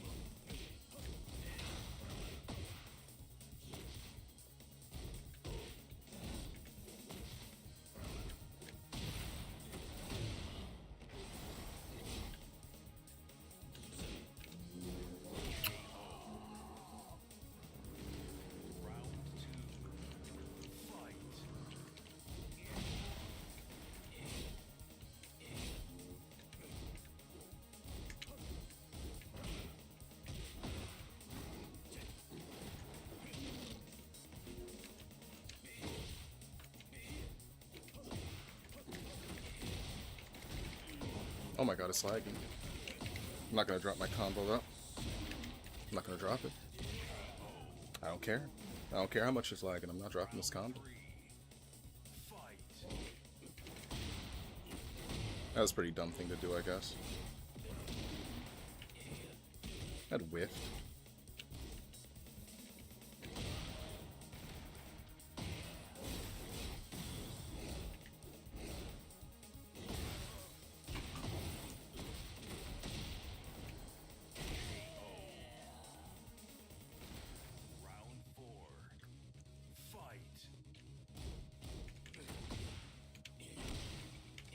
Oh, nice.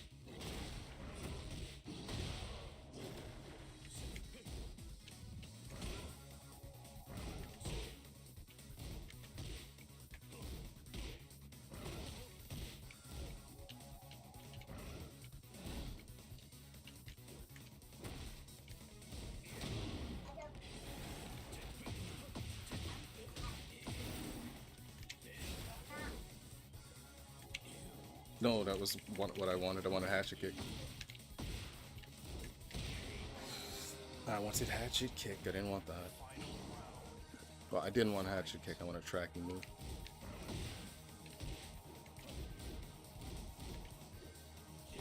I didn't block that, dude.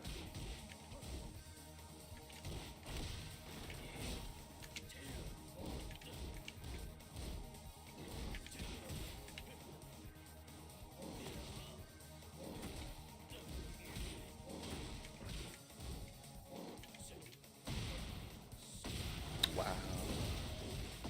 Beat mine.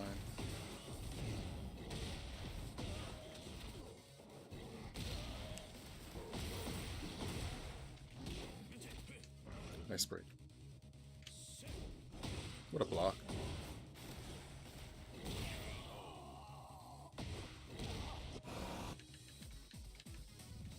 This guy isn't a Tekken god. Definitely not. I feel like I'm getting hustled points wise, but it's cool.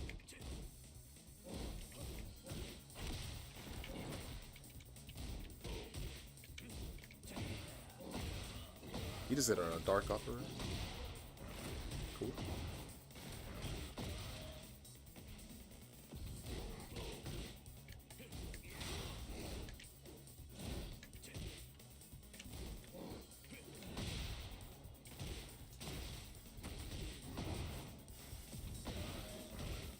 Nice.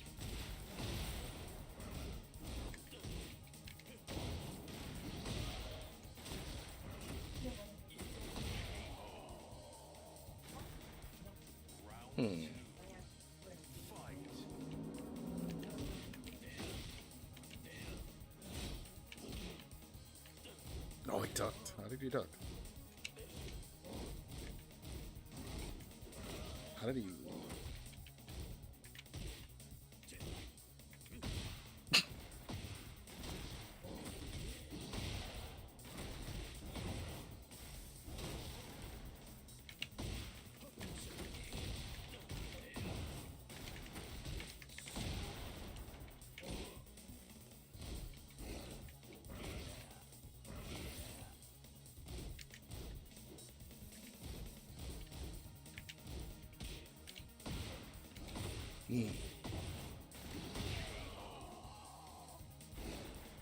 Round 3. Fight.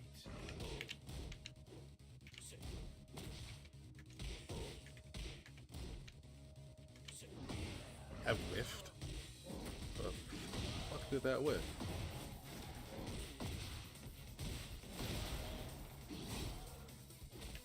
Oh, I didn't break it. Well, I didn't break that giant swing.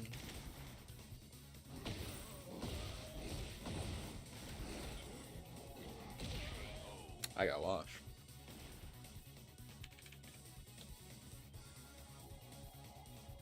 Nah, they shafted me points wise, man.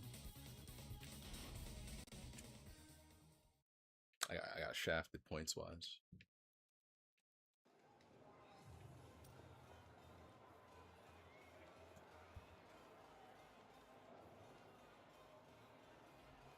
Then you're not doing a I'm getting hustled. if it's not working.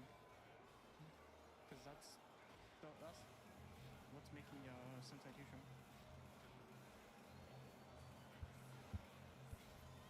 After this game, I'll like kind of go into it. Let me see. I need to check X to see if the patch notes. Why is everybody just blocking? This is a weird phenomenon. Tank player Supreme Spanish, and he's like holding back. This is Get so ready interesting. for the next battle. Something wrong with I don't know. That's what I'm saying, Bob. Because earlier I was. I didn't see anything yet. Round 1. Fight. What the fuck?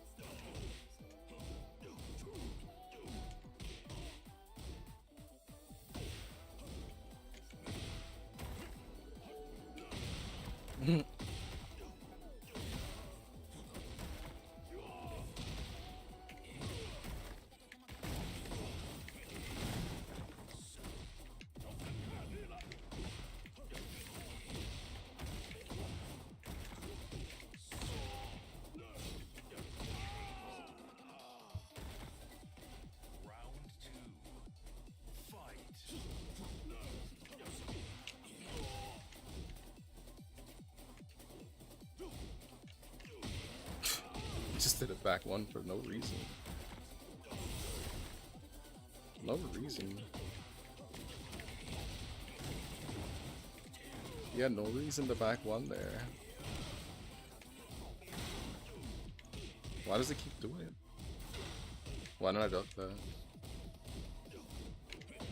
Oh my gosh, my while standing 2 got cooked.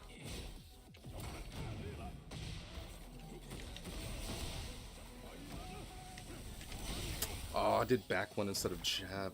Accident. I meant to do back one, just jab.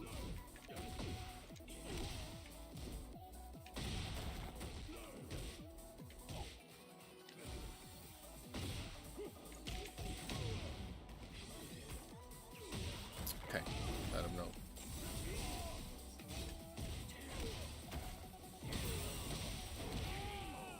Okay.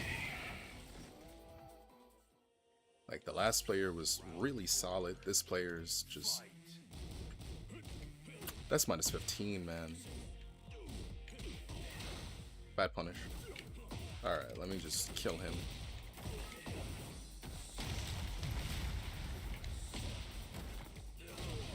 You just kill him.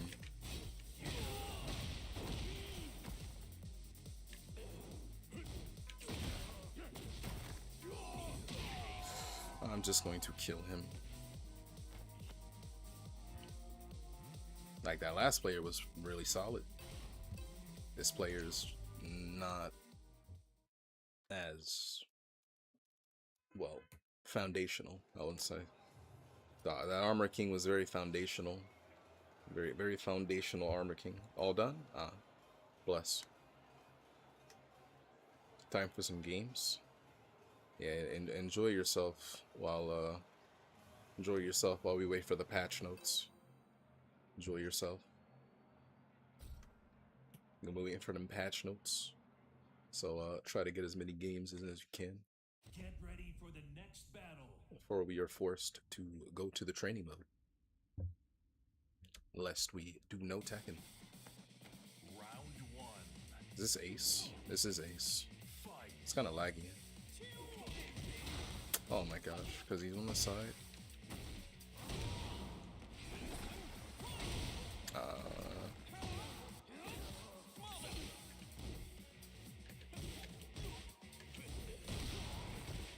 He actually pressed there. That's crazy. I get it.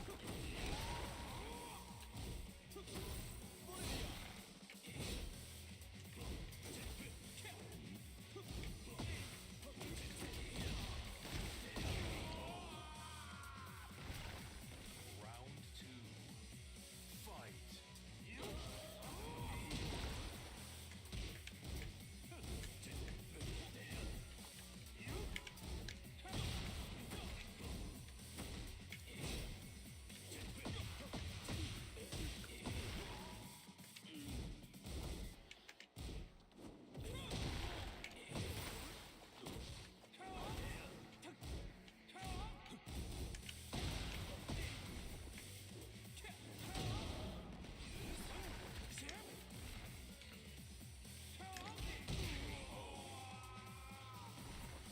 Round 3.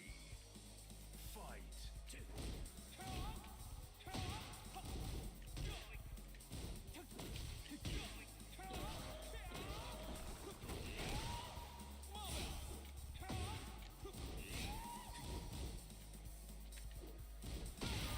I didn't duck.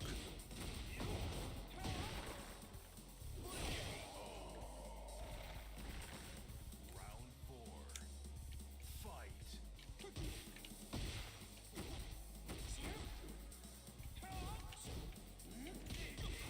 Oh my god, it's not a side.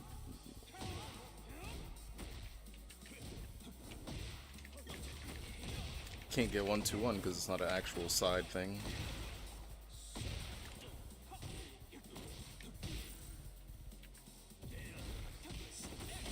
Nice punish.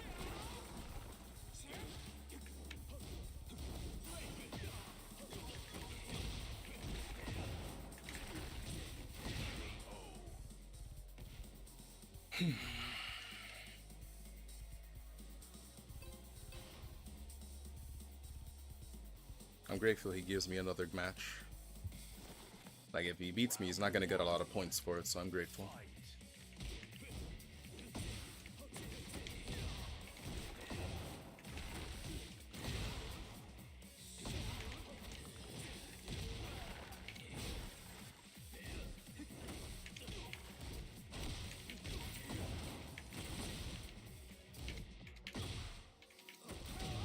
Nice wall spot, yep.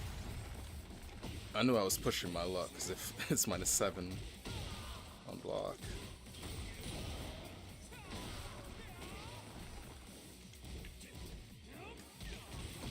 Yes, back shots, finally. Finally I get some back shots. Give some back, you know. Back dash.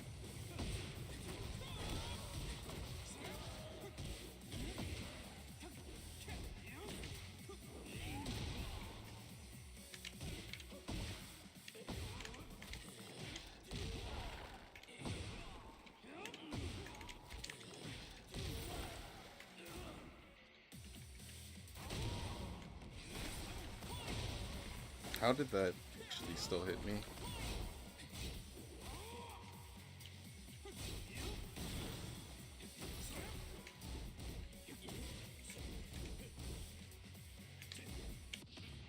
I am the lowest of the low. I am the scum under your seat.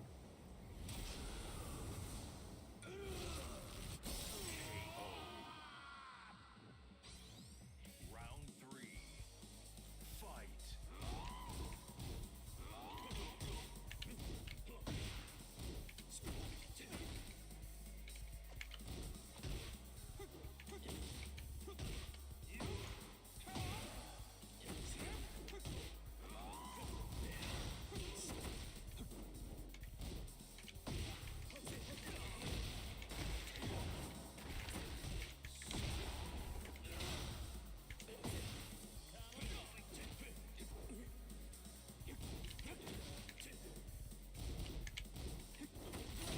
I can't sidestep that.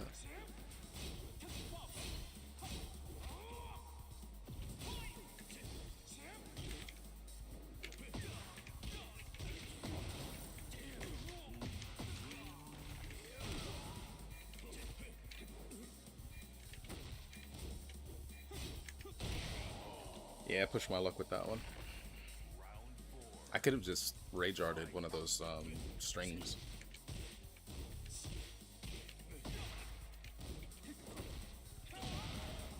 Trying to sidestep the down forward one, the right side, 1+2 hits.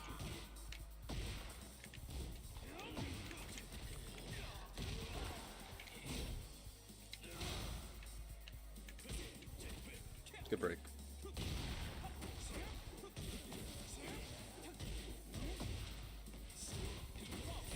Not very smart decision so far, I'm making that, yeah.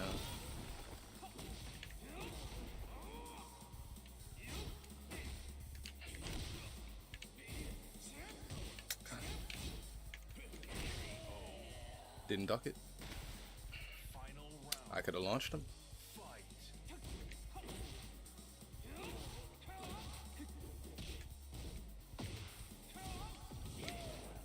Duck that.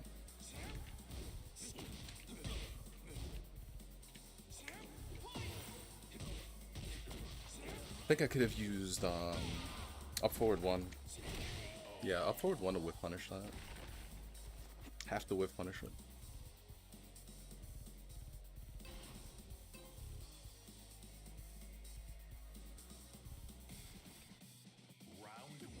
Alright.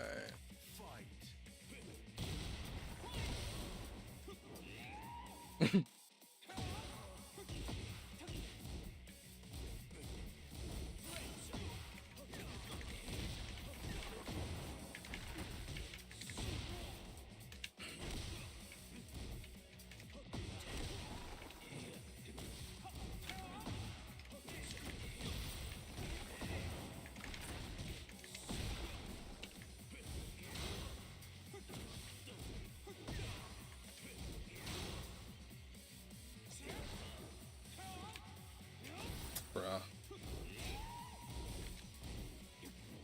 Yes.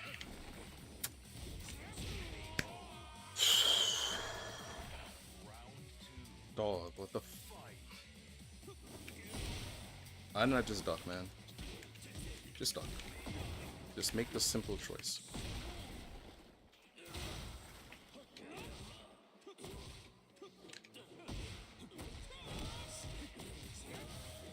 I'm a little indecisive about what I want to do.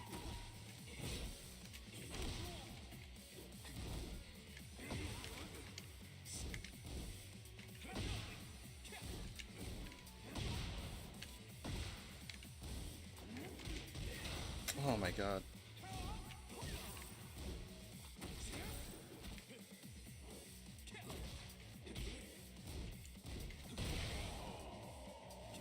Nice.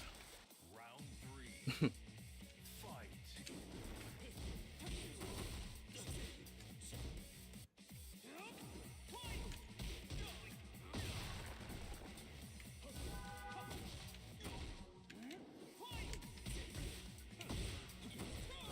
You know, these C's I've been delaying.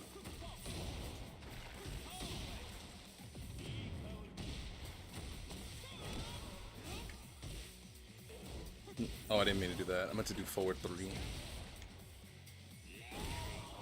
I meant to do forward 3, not crouch into 3.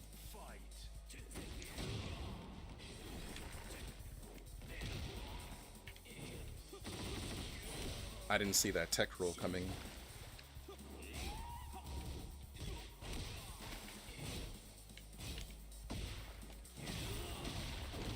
I have to be more active as a player because I can definitely be dealing with a lot of this stuff better if I would just be more active.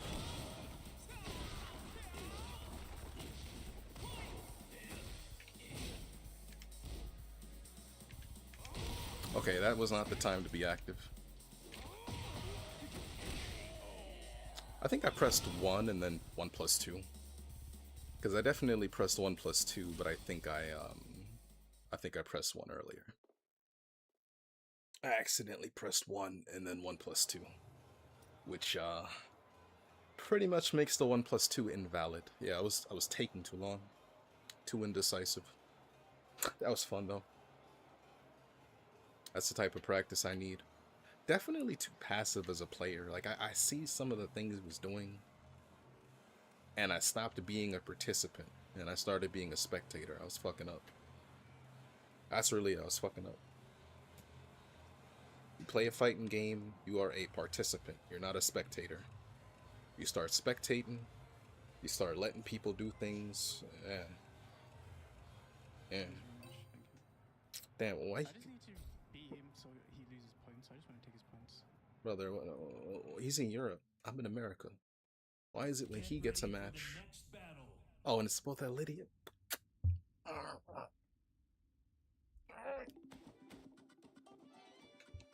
So he got to fight a Lydia in Europe, and I got to fight a Lydia in America. Really?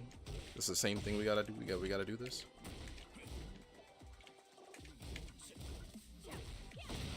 Like we gotta do this. This is the thing to do. Like this is the thing, right?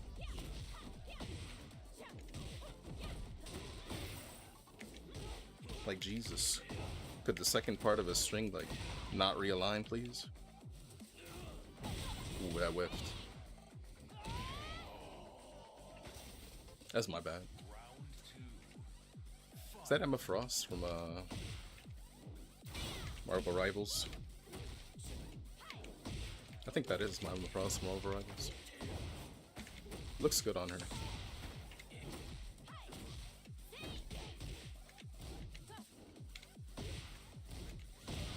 I did down forward 4. Oh. Yo, I'm fucking getting killed.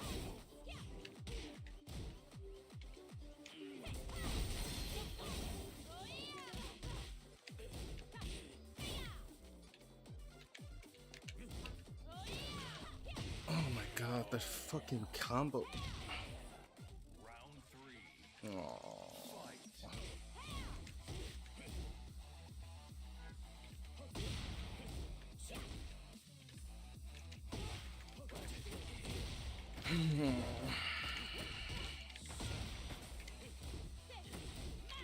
No.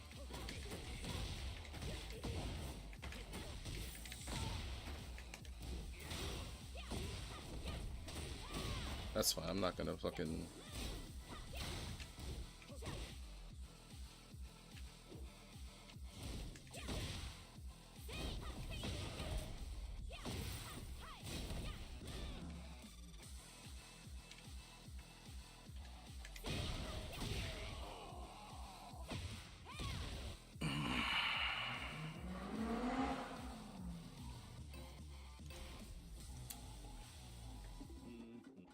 No, I'm having fun. I'm having fun.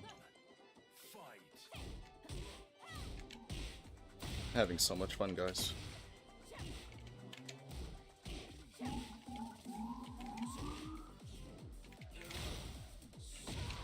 Having so much fun. I'm having a fucking blast. Playing it. I fucking hate that fucking... I hate you. I hate you so much. Die. Die. Die. Round 2. Fight.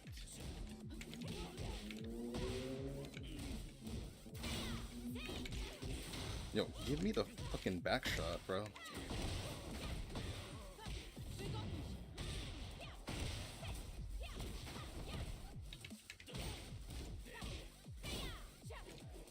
Oh my god. Oh my god.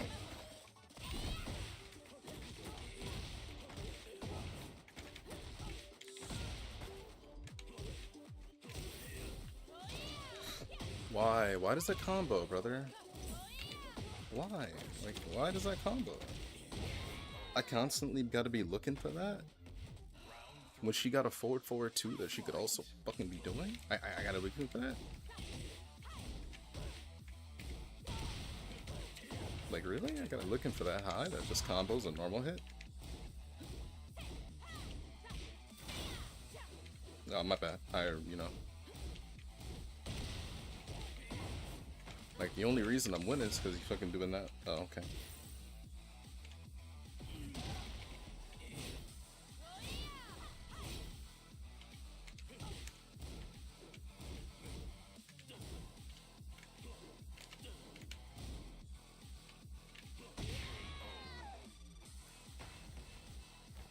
That's the only reason I didn't get hit by down forward 1-4 like 3 times. He not gonna get hit by it this time. Round 1. Fight.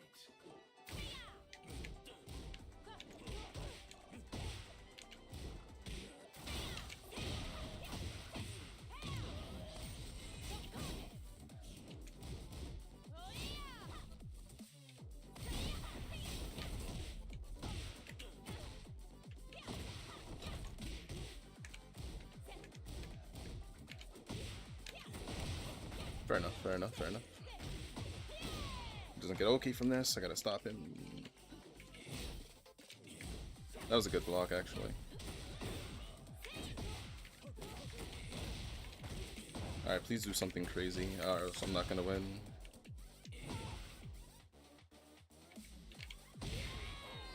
Okay. Round 2.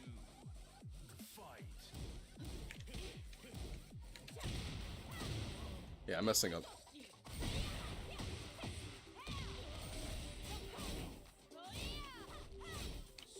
I didn't...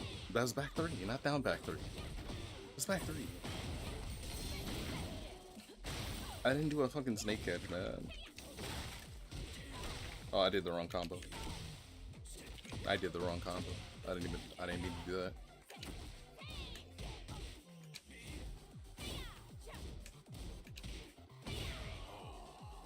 I did the wrong punish on that down too. Round 3. Fair.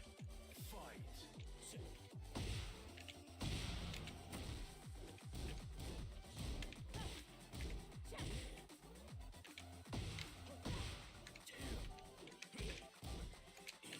Good block, but not the right punish. But thank God for that, right?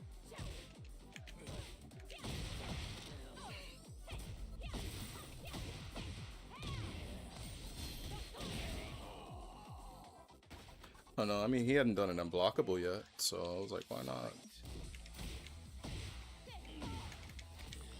He did that, damn.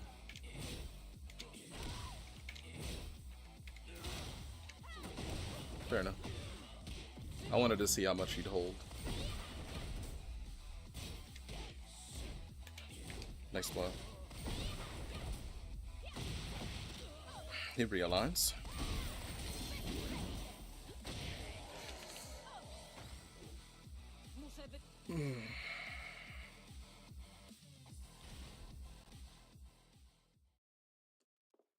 Well, it's time to end the stream anyway. I don't think I go. Yeah.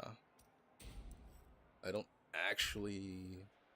I haven't got my schedule yet, so I think they told me to come in Friday. So tomorrow I'm free. So tomorrow I'm just going to be doing the gym stuff. You know, I'm gonna have a nice workout at the gyms. So I don't know, probably be the regular time of like I'll start tomorrow like 1:30 or so. Yeah, like 1:30 tomorrow. You know, it may be a little medium, maybe not. We'll see how it goes. But you guys be good. Drink the water, eat the food, get some sleep. Enjoy the rest of the day. Enjoy them patch notes. We get Kunimitsu today, and then we get or also I think we also got Robert, and we'll get Ingrid tomorrow. So maybe I'll play some Ingrid the next time that I stream after the patch. But I don't have the season pass, so I'm not doing a Kunimitsu tomorrow. But I'll probably fight some Kunimitsu.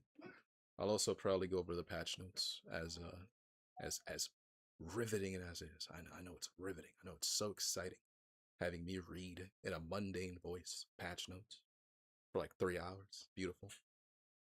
Hopefully it doesn't take 3 hours. I know that like some of these patch notes, well, oh god. Anyway, thanks.